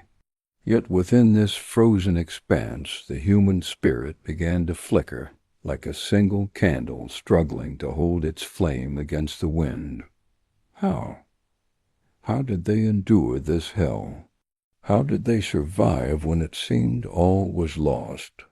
What instinctual drive pushed them to continue, to endure, to adapt? And in the end, what legacy would they leave? The answers lay hidden in the raw, scarred landscapes of this ancient world, in the quiet moments of terror and triumph that unfolded beneath the towering, frozen peaks and across vast, barren plains. There, amidst the ice, humanity began to craft its story, not just of survival, but of something far greater. As the temperature plummeted, as the sun seemed to disappear behind thick, suffocating clouds, an unimaginable danger loomed. Wild beasts, mammoths, saber-toothed tigers, and towering bison prowled in search of food, their hunger as fierce as the winter itself. These creatures, once rulers of the land, now faced extinction, driven to the brink by the same forces that were driving humanity into its deepest struggle. The ground trembled under their mighty steps, the sound of their cries echoing through the cold, empty air. The early humans knew that to survive they must either fight these creatures or avoid them, but both options were fraught with danger. Yet, even in the face of such terror, there was something in the human heart that burned brighter than fear. A willingness to rise, to fight back against the seemingly insurmountable odds. A sense of unity, of cooperation, emerged as families huddled together, sharing warmth and shelter, passing down knowledge of how to survive in this brutal environment. It wasn't just about brute strength. It was about ingenuity. It was about crafting the perfect weapon, fashioning a spear that could pierce the mammoth's thick hide, or creating a fire that could burn long enough to keep the freezing temperatures at bay. But what if it wasn't enough? What if the night brought no fire, no warmth? What if the beasts hunted, not just for food, but for vengeance? These were the thoughts that haunted every human mind as they worked through the brutal cold. Yet the most harrowing danger of all lay not in the beasts or the frostbite that gnawed at their limbs. It was in the uncertainty of the future. The land they knew was changing, and with it, the very essence of life. The skies seemed to weep, and the earth itself cracked open, giving birth to massive volcanic eruptions, their molten fury scorching the land and sending plumes of ash high into the atmosphere. For those who survived the ice, this was a new challenge. How long could they endure? How much more could they take? The ground beneath their feet was shifting, as if the world itself was crumbling under the weight of time. And yet, amid this chaos, humanity continued. Why? What drove them to press on, even when the odds seemed impossible? What made them reach beyond mere survival into the realm of creation? Perhaps it was the glimmer of something greater that resided within them, the ability to adapt, to innovate, to dream. As the world warmed and the ice slowly receded, new landscapes emerged, vast plains where once there were frozen tundras, great rivers that once flowed sluggishly under a thick coat of ice now ran free, carving their paths through the earth. With these changes came a new world of possibility. But with it also came a challenge unlike any other: how to tame this land, to bend it to their will, and to survive the unpredictability of nature. Humanity did not simply survive, it thrived. It adapted to the shifting seasons, to the growing dangers of the changing world, and to the looming specter of new challenges.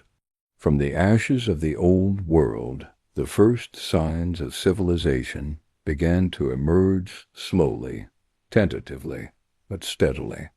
The first tools, carved from stone and bone, were created with purpose.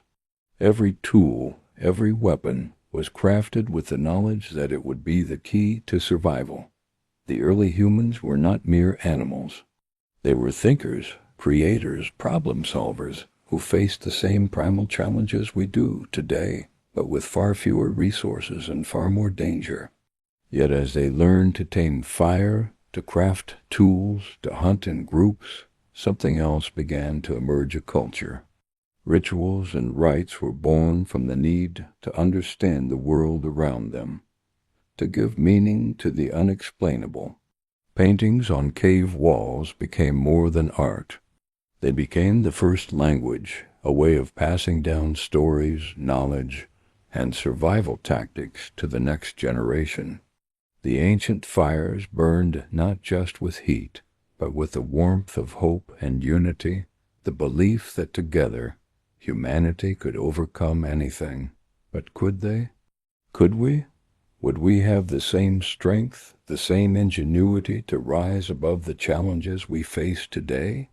These early survivors left no written record of their struggles, no clear path to follow. Yet their legacy is evident in every human endeavor, in every challenge we face, and in the spirit of resilience that runs through us all.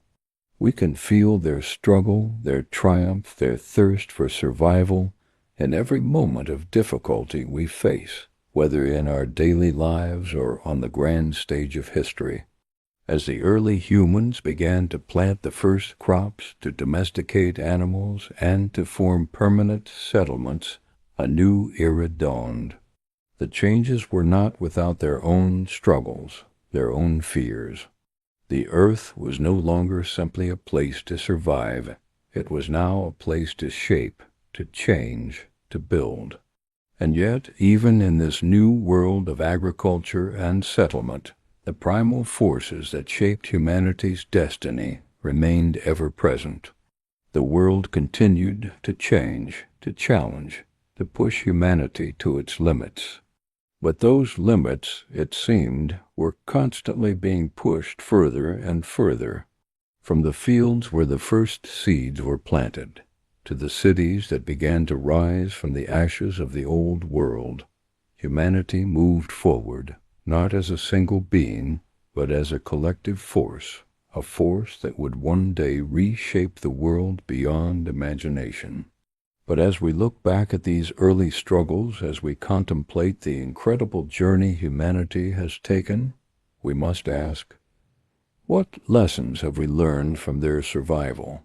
Can we survive the challenges we face today with the same strength, the same ingenuity, the same drive to create something lasting? In the end, the greatest legacy of those early survivors was not their tools or their art. It was their ability to adapt, to innovate, and to work together to overcome the impossible. The lessons of the past resilience, cooperation, and the constant drive to create remain as powerful and necessary today as they were thousands of years ago. As we continue to shape our future, let us remember the struggles of those who came before us, and let their spirit guide us through the challenges we face, both known and unknown. For in the end, it is not the world around us that defines us, but the world we create together. But the world they built was not one of ease. The struggle did not stop, it only shifted. As the ice receded and the earth warmed, new challenges emerged, ones that tested humanity's resolve in ways never before imagined. The lands that once lay under a cold grip were now fertile, teeming with life, but with that life came its own dangers. Wild predators, once frozen in their habitats, now roamed freely in search of prey. The wolves, the bears, and the great predators of the land were not content to fade into the background of history. Their hunger grew, their territory expanded, and so the struggle to survive continued, but now it had a new dimension. For early humans, it was no longer just the freezing cold that threatened their existence. It was a world that was constantly in flux, a world where the elements could turn on them at any given moment. As the seasons shifted, so did the landscape. The once familiar territories were now unrecognizable, as great forests began to rise in place of the open tundras.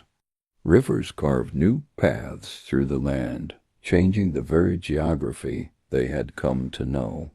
This was no longer the world of the frozen wilderness.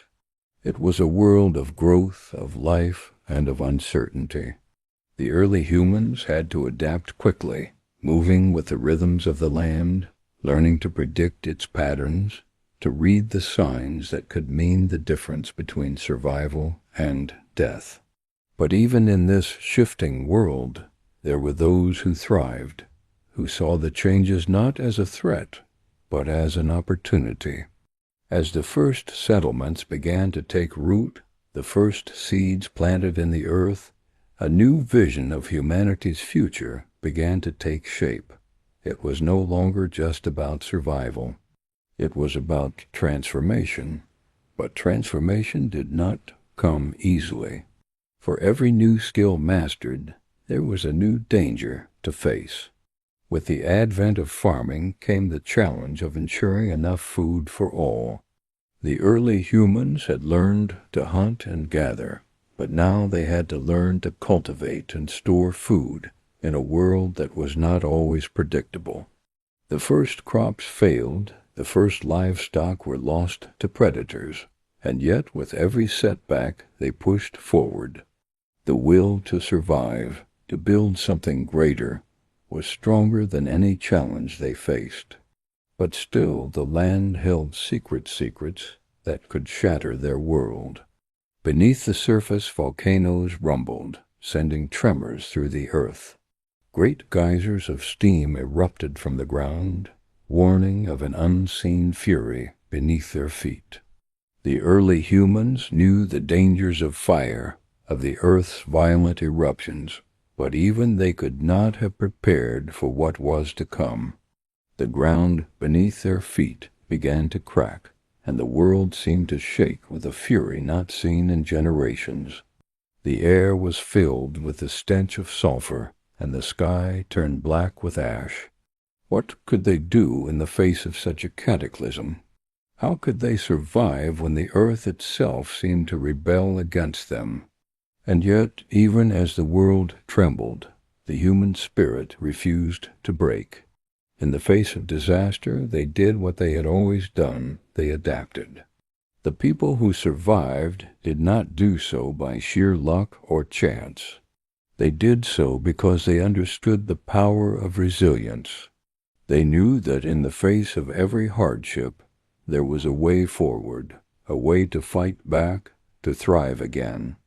It was in this time of upheaval that the first great migrations began. The people who had once lived in the shadow of glaciers now began to move into new lands, following the rivers, following the herds, following the signs of the land. They journeyed not just for food, but for hope. They followed the ancient paths, passed down through generations, learning to navigate a world that was becoming ever more uncertain. As they moved, they encountered new peoples, and with these encounters came both conflict and cooperation. The early humans were not isolated in their struggles. They learned from each other, shared their knowledge, and exchanged ideas that would shape the future. But even as these new relationships began to form, the same primal forces that had once shaped their world were still at play. The ice had receded, but the earth itself was not done with its fury. Storms still raged, floods still came, and the wild animals of the land still stalked the periphery of their settlements. And yet, amid all this chaos, something extraordinary was happening. Humans were not just surviving, they were thriving, they were building. The first permanent structures began to rise from the earth's simple huts, made of wood and stone, but strong enough to withstand the storms that still came. The very earth, once so inhospitable, was now their canvas, a place to build, to create, to shape the future. But this was not a future without fear. The early humans still lived in constant threat of the unknown, of forces they could not control. What lay ahead for them?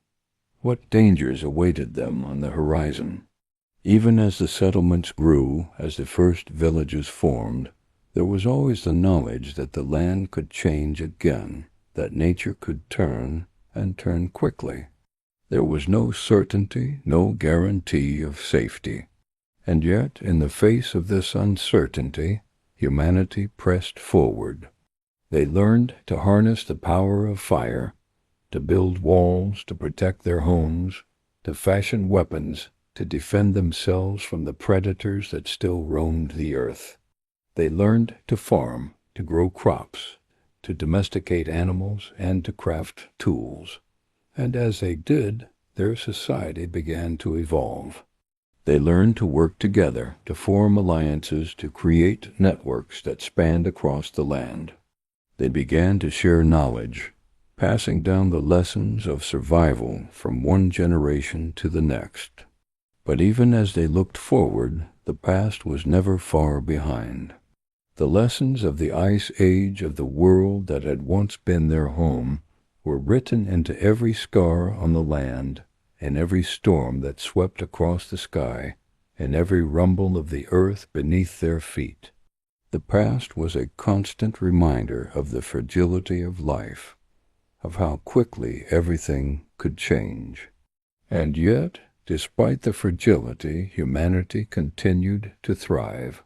They built civilizations that spanned great distances, that reached across vast landscapes, carving paths through the earth and the sky.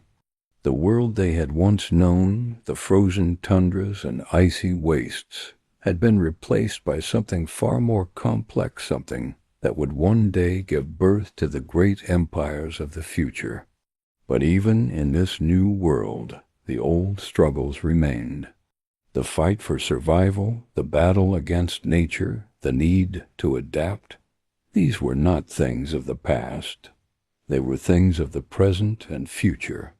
The legacy of those early survivors, those who had first learned to survive the ice, to fight against the beasts and the elements, was a legacy of strength, of endurance, of resilience.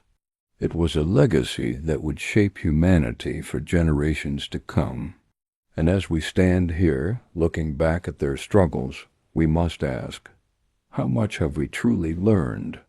Do we still carry that same spirit of survival, that same drive to adapt and innovate?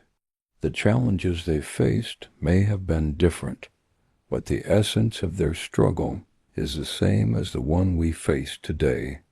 We too must learn to adapt, to evolve, to survive in an ever-changing world. The world they once knew may be gone, but the lessons they left behind of resilience, of innovation, of unity, still live on in us, in the very fabric of our being. The story of humanity is not one of perfection, but one of constant struggle, constant growth. It is a story that began in the ice, in the face of the most brutal forces of nature, and continues to this day. And just as those early survivors left their mark on the world, so too will we, for we are not just the inheritors of their legacy. We are the ones who must carry it forward, who must continue the journey they began, and who must, above all, continue to adapt, to innovate, and to survive. As the first settlements took root, the dangers of the wild were never far from their minds. The land may have seemed less hostile, but its ferocity still lurked beneath the surface, waiting for the moment to strike. And so, in the midst of growth, the early humans were forced to confront the shadow of destruction. But even as the world shifted, as nature itself seemed to grow more unpredictable, the drive to survive never faltered. The ice had receded, but the echoes of its past still whispered through the air, in the shifting winds, in the violent storms that would sometimes sweep across the land, in the sudden earthquakes that could tear apart everything they had built. Yet humanity pressed on. The new world, once shaped by the icy hand of glaciation, was now a vast and unfamiliar landscape. The forests that had risen in the wake of the melting ice seemed to hold a power of their own. Beneath their canopy, the air was thick with tension, as if the earth itself was holding its breath, and in that stillness danger lay in wait. It was no longer just the wild animals that were the threat. It was the unpredictability of the land. The rivers, once calm and meandering, now surged with the power of melting ice, flooding valleys, carving deep canyons, and sometimes sweeping away everything in their path. The early humans had learned the hard way. The land did not forgive, and survival meant constant vigilance. But amidst this chaos, a new rhythm began to emerge. The people, once nomadic, began to settle more permanently, building homes that could withstand not only the wild animals but the unpredictable forces of nature. But as they built, they also began to shape the land around them, pushing back against the earth, carving out spaces where they could grow their crops, domesticate their animals, and carve out a future. Yet, the more they shaped the land, the more they realized the land would push back. The power of nature could not be tamed, not entirely. As the seasons shifted, so did the climate, and with it came new challenges. There were seasons of plenty, but just as often, there were seasons of scarcity. The crops would fail, the livestock would perish, and once again, the people found themselves at the mercy of forces they could not control. And yet, in those dark times, the fire of resilience still burned. The people did not give in. They gathered what they had, forged alliances with other tribes, and adapted once again.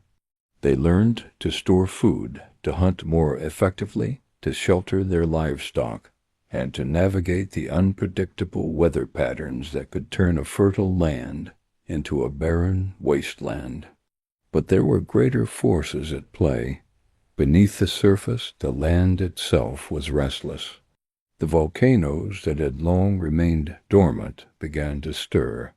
The earth trembled beneath their feet, and the sky darkened with the ash of eruptions. The tremors that once seemed like distant rumblings now became a constant reminder that the earth was alive, and it was not always kind. How could they prepare for a disaster so immense, so unpredictable? No amount of building or preparation could prevent the fury of the earth. As the skies blackened and the ash began to fall, the people were forced to once again confront their deepest fears. Was this the end of everything they had worked for? Could they survive such a catastrophe? The answer was, as it always had been, uncertain. There was no guarantee of survival, but the early humans had learned that uncertainty was the very essence of existence. They knew that life would never be free of danger, that nature would always remain a force of chaos and unpredictability. But they had also learned that through every catastrophe, there was always a path forward. They had survived the ice, they had survived the wild beasts, and now they would survive the wrath of the earth itself. The eruption that shook the land was unlike anything they had ever seen before. The mountains themselves seemed to roar in anger, spewing fire and ash into the sky, turning day into night. The earth trembled beneath their feet, and the air was thick with smoke and ash. Yet even as the world seemed to crumble around them, the people refused to give up. They fled the danger zones, seeking refuge in the forests, in the caves, and in the valleys far from the volcanoes. They knew that survival depended on movement, on finding new places to live, to rebuild, to heal. The migration began again. The rivers that had once been a source of life became their guides, leading them to new lands, to new opportunities. The knowledge of the land, passed down through generations, became invaluable. The people knew the signs of the earth, the way the rivers ran, the way the winds shifted, the subtle cues that told them when danger was near. And it was this knowledge that allowed them to survive, even thrive, in an ever-changing world. Yet even as they moved, they were never free of the threat of nature's fury. The storms continued to rage, the floods continued to come, and the predators continued to stalk the edges of their settlements. But this time they were not caught off guard. They had built stronger homes, stronger defenses, and stronger alliances. They had learned to anticipate the movements of the wild animals, to know when to hunt, when to hide, when to strike. Their survival was no longer just a matter of chance. It was a matter of knowledge, of preparation, and of strength. As they moved forward, they encountered new challenges, new territories to explore, and new peoples to meet. Some of these encounters were peaceful, filled with trade and mutual cooperation. Others were less so, filled with conflict and struggle for control over resources. But in every interaction, the early humans learned something new. They learned that survival was not just about strength, but about the ability to cooperate, to build relationships, and to understand the needs of others. The settlements began to grow, slowly but steadily. The people built more permanent homes, crafted tools, and formed complex social structures. They began to exchange knowledge and trade goods with other tribes, creating a web of interconnected settlements that spanned across vast distances. But even as they built their societies, the old fears still lingered. They knew that no matter how advanced they became, they would always be at the mercy of the land. The earth could change, the seasons could shift, the wild animals could strike. And yet, despite these dangers, the early humans pushed forward. They built their homes, their villages, and their cities with the understanding that nothing could ever be guaranteed. The future was always uncertain, always at the mercy of forces beyond their control. But they had learned to adapt, to innovate, and to survive. The lessons of the ice age, of the cold, of the storms, and of the volcanoes had been written into their bones, into their very being. And it was these lessons that would carry them forward into a new era, a new world, a world of uncertainty, of danger, but also of hope. For the early humans, survival was not just a matter of existence, it was a matter of transformation. They had taken a world shaped by ice and fire and had turned it into a world of growth, of community, and of resilience. And as they moved forward, they carried with them the legacy of those who had come before them, those who had first learned to survive, to adapt, and to thrive in a world that had seemed so unforgiving. And so the story of humanity continued, a story of struggle, of survival, of triumph over adversity, and of the unbreakable will to adapt and innovate in the face of a constantly changing world. And as the early humans stood on the threshold of a new age, they knew that the challenges they had faced in the past were nothing compared to the ones that lay ahead. But they were ready. They had learned that no matter how hard the struggle, no matter how fierce the challenges, they could survive. And that, in the end, was what made them truly human, their ability to face the unknown with courage, with hope, and with an unyielding spirit that refused to break, no matter what the earth itself threw at them. And so, as they faced the future, they knew that their legacy would not just be one of survival, but of transformation. For they had not only survived, they had shaped the world in their image. They had taken a barren, unforgiving land and had turned it into a place of growth, of life, of possibility. And as the generations passed, they would continue to build, to grow, to adapt, and to thrive. The future was theirs to shape, and nothing, no force, no challenge, no disaster could ever take that away from them. As the world seemed to settle into a fragile peace, a new threat emerged, one that even the people's hardened resilience could not predict. Beneath the surface of the earth, an unsettling silence had begun to grow, a silence that spoke of something far more dangerous than the storms, floods, or wild animals. The land, which had always been unpredictable, had become even more volatile, and the people knew, with growing fear, that they were no longer masters of their domain. The once calm skies, which had nurtured their crops and given them the warmth to grow, were now filled with strange clouds, dark and brooding. The sun, once a symbol of life, had become an ominous presence, its light harsh and unforgiving, as if it too was warning them of something to come. The seasons, once predictable, had begun to blur, shifting in ways that no one could understand. The people had learned to read the land, to follow the rivers, to anticipate the winds, but now even their most trusted signs were failing them. And so the question lingered in the air, unspoken but ever present. What would the earth do next? The answers were nowhere to be found. It was not just the earth itself that was shifting. It was the very fabric of life. The animals that once roamed the forests in predictable patterns had begun to disappear, their migrations erratic, their behavior strange.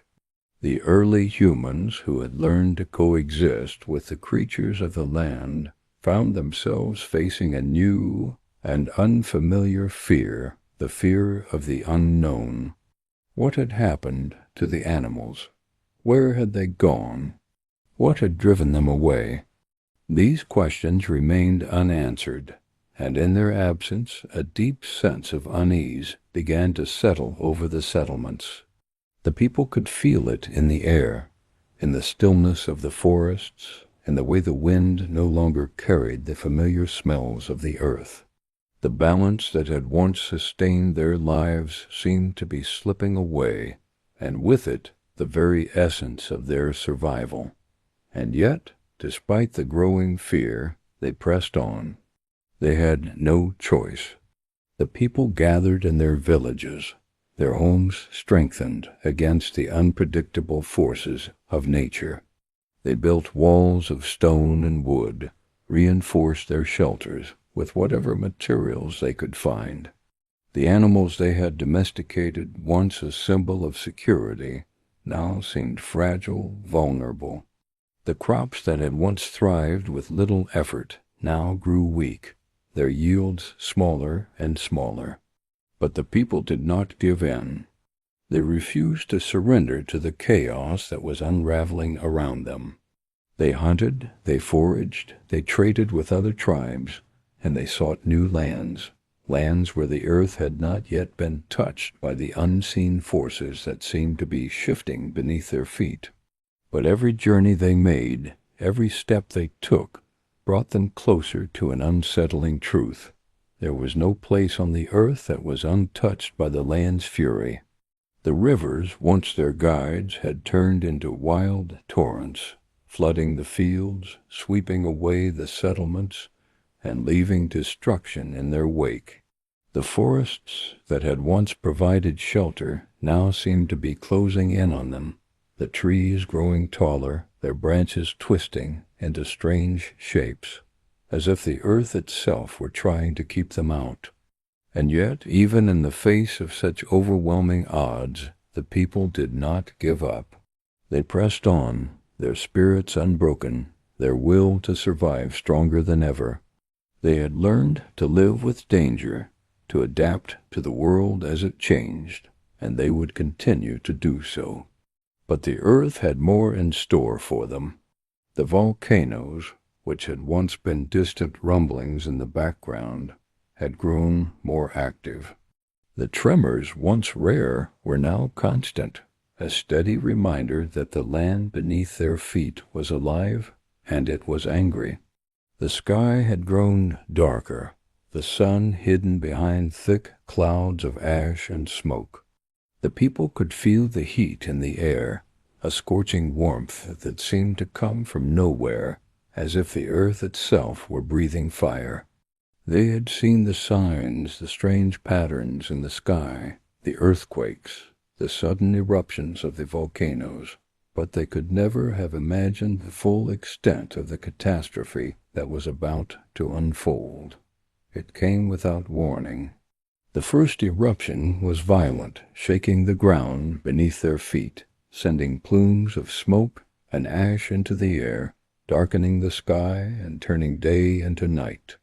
The air was thick with the smell of sulfur, the sky alive with the fury of the earth. The people were caught off guard, their homes and villages torn apart by the eruption, their lives thrown into chaos. The earth had spoken, and it had spoken with a force that could not be ignored. As the eruption continued, the people fled, scrambling to find shelter from the falling ash, the molten lava, the floods of mud that followed in the wake of the eruption. The rivers, swollen with rain and melted snow, overflowed, their waters rushing through the valleys, tearing apart anything in their path. The people sought refuge in the forests, in the caves, in the highlands, anywhere they could find safety from the wrath of the earth.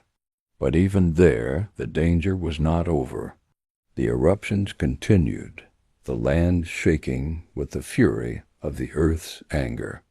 The people watched in horror as the land they had worked so hard to tame was consumed by fire and ash.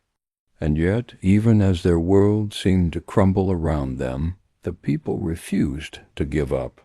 They had learned to survive in the harshest of conditions, to adapt to the unpredictable forces of nature.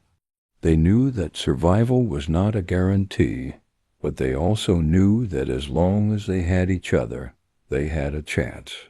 And so they continued to move, to rebuild, to adapt. They learned to navigate the new landscape, to find food where there was none, to seek shelter in the places that had once been their enemies. The wild animals, too, began to adapt, shifting their habits, finding new places to live, new sources of food. It was a harsh, unforgiving world, but it was one that the early humans knew how to survive in. They had learned the lessons of the Ice Age, of the storms, the floods, the volcanoes, and they had carried those lessons with them. They knew that the earth would never be tamed, that the land would always push back against them. But they also knew that they had the power to adapt, to innovate, and to survive. And so they pressed on, their resolve unshaken, their spirits unbroken. They were survivors, shaped by the land, by the struggles, and by the constant challenges of a world that refused to be controlled. And as they moved forward, they knew that they were not alone. They had each other, and they had the knowledge passed down through generations, the wisdom of those who had come before them. The earth may have been unpredictable, but the people had learned that through every trial there was always a way forward. And so the story of humanity continued, not as a tale of domination, but of survival, of adaptation, and of the enduring power of the human spirit to rise above the chaos and forge a new path in an ever-changing world. The people had learned to endure, to survive, and in doing so, they had transformed the world around them. They had turned a land of ice and fire into a place of growth, of life, of resilience. And as they looked to the future, they knew that their journey was far from over. The earth would continue to challenge them, but they had learned that no matter how fierce the struggle, no matter how great the challenge, they could endure. And so the story of humanity moved forward, a story of constant transformation, of survival against the odds, and of the unbreakable will to live, to adapt, and to thrive. The future was uncertain, but one thing was clear. The people had learned that no matter what came next, they were ready. They had faced the wrath of the earth, the fury of nature, and had emerged stronger for it. And with that strength, they would continue to shape the world, to transform it, to make it their own. The people had learned to adapt, but with each passing day, they felt a growing sense of unease. The world was changing, shifting in ways that they could neither understand nor control. The winds carried whispers, strange and unsettling, as if the earth itself were trying to communicate something vital, but the message remained elusive, buried beneath the layers of fear and uncertainty. And so the people carried on, seeking refuge in their makeshift homes, their fragile villages, ever wary of the next disaster, the next eruption, the next storm. But what they did not know was that the greatest challenge was yet to come. The ground beneath them, which had already trembled with the fury of volcanoes, began to shift in new and unpredictable ways. It was subtle at first, barely noticeable. A crack here, a slight tremor there, but it was enough to send a chill through the hearts of those who had witnessed the earth's power firsthand. The rivers, which had been a source of life, began to dry up, their once flowing currents reduced to sluggish streams. The crops, which had once been the foundation of their survival, withered under the harsh rays of the sun, their roots unable to grasp the life-giving moisture they so desperately needed. The animals, too, seemed to feel the change. Their once proud migrations had slowed, their once bustling territories now eerily quiet. The forests, once alive with the sounds of creatures moving through the underbrush, stood silent, their shadows long and foreboding. It was as if the world itself was holding its breath, waiting for something unknown, something terrible, to happen. And then it did. One morning, as the people gathered around the dying fires in their villages, they felt it. The ground shook, not with the familiar tremors of a volcano, but with a deep, bone-rattling force that seemed to come from the very heart of the earth itself. The sky darkened, the clouds thickening, swirling in strange patterns. The air grew heavy, suffocating, as if the earth were holding them in its grip. And then, without warning, the earth split open. A deep, gaping chasm tore through the land, swallowing everything in its path. The people screamed in terror, running for their lives as the ground beneath them cracked and split, sending rocks and debris flying into the air. The villages were torn apart, their stone walls crumbling to dust, their homes swallowed by the earth. The rivers, once their lifeblood, now flowed into the chasm, their waters rushing into the abyss, leaving only dry, cracked earth behind. The sky, once filled with the warmth of the sun, was now dark and oppressive, the air thick with ash and smoke. The people ran, their hearts pounding in their chests, but no matter where they turned, no matter how fast they ran, the earth seemed to be closing in on them, trapping them in its grasp. They could hear the roar of the chasm as it widened, the sound deafening, like the earth itself was howling in pain. The animals, too, fled in terror, their once familiar paths now blocked by the gaping maw of the earth. The people had no choice but to follow them, to run as far as they could, hoping to escape the wrath of the land that had once nurtured them. But there was no escaping the force of nature. The chasm continued to grow, its edges jagged and unforgiving, its depths unknown. And as the people stumbled through the wreckage of their once thriving world, they knew that the world they had known was gone. It had been swallowed by the earth, consumed by the very forces they had once feared, but had never truly understood. And yet, even in the face of such overwhelming destruction, the people refused to give up. They were survivors, and survival was their only choice. They pressed on, their spirits unbroken, their will to live stronger than ever. They clung to each other, their families, their tribes, their communities, for without one another, they knew they would never make it through. The chasm, though terrifying, was not the end. It was only the beginning. The people had faced the wrath of the earth before, but this time the danger was greater, the stakes higher. They knew that their world had changed forever, but they also knew that they were not powerless. They had faced storms, floods, and volcanic eruptions, and they had survived. They had learned to adapt to the shifting landscape, to find food in the harshest of conditions, to seek shelter where none existed.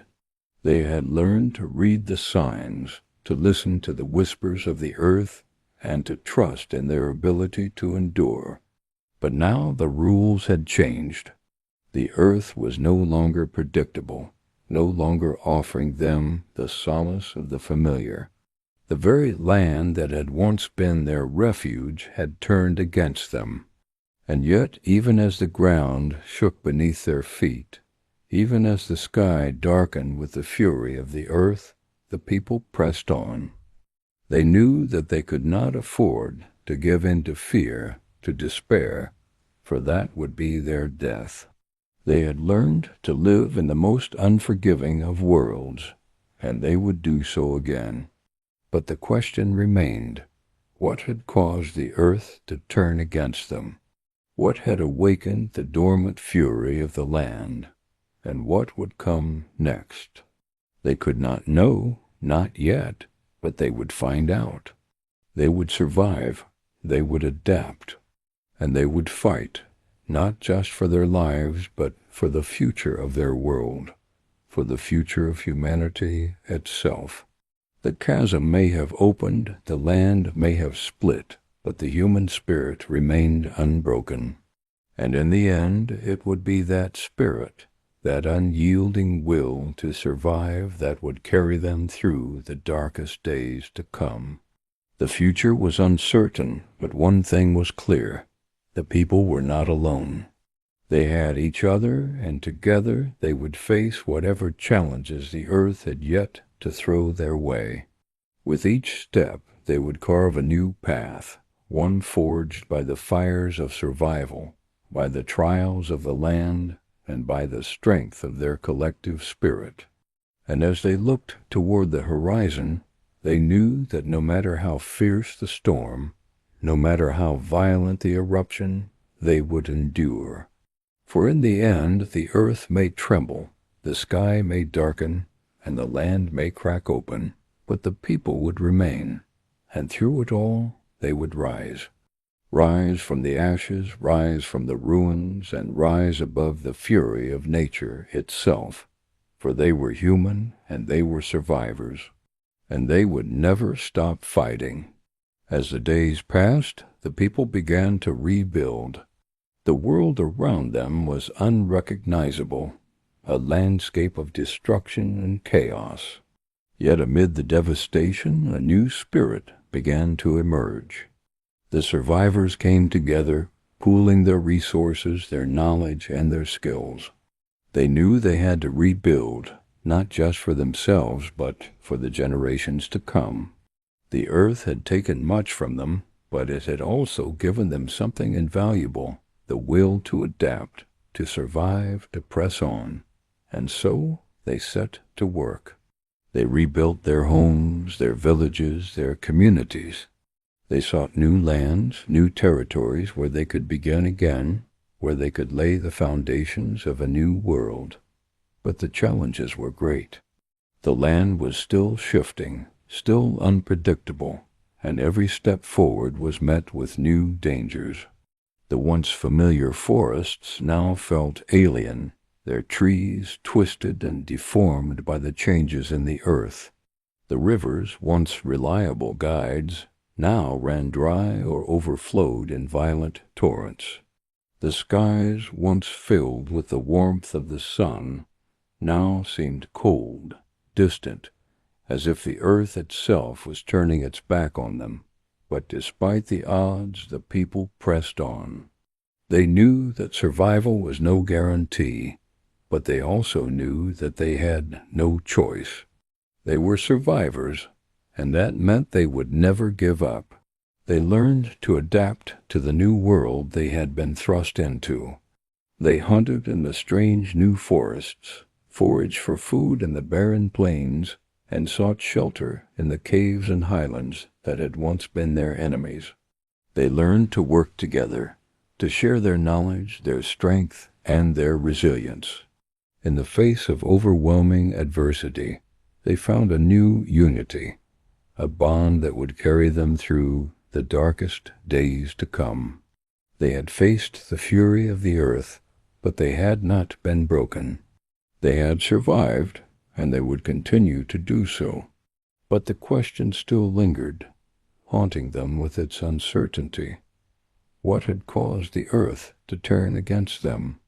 What had triggered the changes, the eruptions, the shifting of the land? Was it the wrath of the gods? Was it the earth's way of cleansing itself, of resetting the balance? The answers were still beyond their reach, but they knew that the earth had spoken, and they had no choice but to listen. The land had been their home, their refuge, but now it was their greatest challenge. And so they pressed on. They adapted, they survived, and they continued to fight. For they knew that the earth might be unpredictable, but the one thing they could always count on was their own resilience. And in that resilience they would find the strength to shape the future, to forge a new path in a world that had been forever changed. But even as the survivors began to rebuild, the world around them remained a constant reminder of how fragile their existence had become. The once familiar rhythms of life were now disrupted, as the earth itself seemed to be in a state of perpetual unrest. The very ground beneath their feet shifted with every passing day, as if the planet was alive, a beast restless and unpredictable, its moods shifting as quickly as the wind. The survivors had learned to fear the tremors, the subtle quakes that now plagued their world. They had once believed the earth to be a stable foundation, a constant on which their lives could depend, but now they saw it for what it truly was, a volatile living force capable of destruction on a scale they had never imagined. The cracks in the land widened with every passing week, and the chasm that had swallowed so much of their world seemed to grow larger, deeper, more insatiable. The survivors had tried to push back the fear, but it was always there, lurking in the shadows, a constant companion. No matter how hard they worked, no matter how many stones they piled or trees they felled, the earth seemed to push back, as if warning them that their efforts were futile. They could rebuild, yes, but would it all be in vain? Would the earth swallow it all again, just as it had done before? But there was no time for these thoughts, no room for doubt. The survivors had learned that survival was not about asking questions, not about seeking answers. It was about enduring, about pushing forward, even when the world seemed to have turned against them. The sun, which had once seemed to promise warmth and comfort, now felt distant, its rays weak and uncertain. The sky, once a source of hope, now felt like a cold, indifferent expanse, stretching out endlessly above them. Even the animals, once the source of their food and companionship, now seemed to have turned their backs on them, their movements erratic, their territories unpredictable. The migration patterns of the great herds had changed, and with it the very fabric of the world they had known. There were whispers among the survivors, stories passed from one to another, of strange sightings in the distance, a flash of light on the horizon, a shadow that moved against the wind. Some spoke of creatures never before seen, their forms too strange to describe, their presence unsettling. Were these omens, signs from the earth itself, or were they the ravings of frightened minds? No one knew, but the uncertainty only added to the growing sense of dread. It was as if the very air was thick with something the survivors could not see, but felt in their bones. Something was coming, and they did not know what it was. For days they watched the horizon, their eyes scanning the darkening skies, their ears attuned to the slightest shift in the air. But all that came were the winds, carrying with them the scent of earth and ash. The land, however, had not stopped shifting. In the days that followed, the earth seemed to grow more restless, more unpredictable. The once stable rivers began to move in new directions, their courses altered by the invisible hand of the earth. The animals continued to behave strangely, their migrations further disrupted, their instincts seemingly out of sync with the changing world around them. The survivors grew wary, cautious, sensing that something was about to break, something more terrible than anything they had yet faced. One evening, as the survivors gathered around their fire, the earth trembled again. But this time it was different. The ground beneath them quaked with a force they had never experienced, sending stones tumbling and trees cracking like brittle twigs. The sky, once dark and oppressive, now seemed to grow darker still, the clouds swirling in patterns that seemed unnatural, even to those who had lived through countless storms. And then it came. From the depths of the earth a roar erupted, a sound so deep, so powerful, that it seemed to shake the very bones of the survivors. It was not the sound of a volcano, nor the rumble of an earthquake. It was something else, something more primal, more ancient. It was as if the earth itself had woken from a long slumber, its fury unleashed in a single bone-shaking cry. The survivors froze, their hearts pounding in their chests. The sound was deafening, but it was the silence that followed that terrified them the most. For in that silence they knew, without a doubt, that something had changed. The earth had spoken, and they were no longer safe. The air grew thick, heavy with tension, as the survivors looked at one another in fear. They had faced storms, floods, and volcanic eruptions, but this was different. This was something they had never experienced, something beyond their comprehension. The ground beneath them began to shift again, and this time it was not subtle. It was as though the earth itself was being torn apart, the land breaking open in places where it had never been torn before. The survivors could hear the cracking of rocks, the splintering of trees, the groaning of the earth as it moved. And then the earth did something that no one had ever imagined. A great fissure opened in the ground, not far from where they stood, and from within it a thick black smoke began to pour. The air was thick with the scent of burning earth, and the temperature began to rise. The survivors gasped, feeling the heat on their skin, a heat like nothing they had ever known. The earth was alive with fury, its power now unleashed in full force. The survivors scrambled to their feet, instinctively moving away from the growing chasm, but the earth seemed to be closing in on them, forcing them to run, to flee.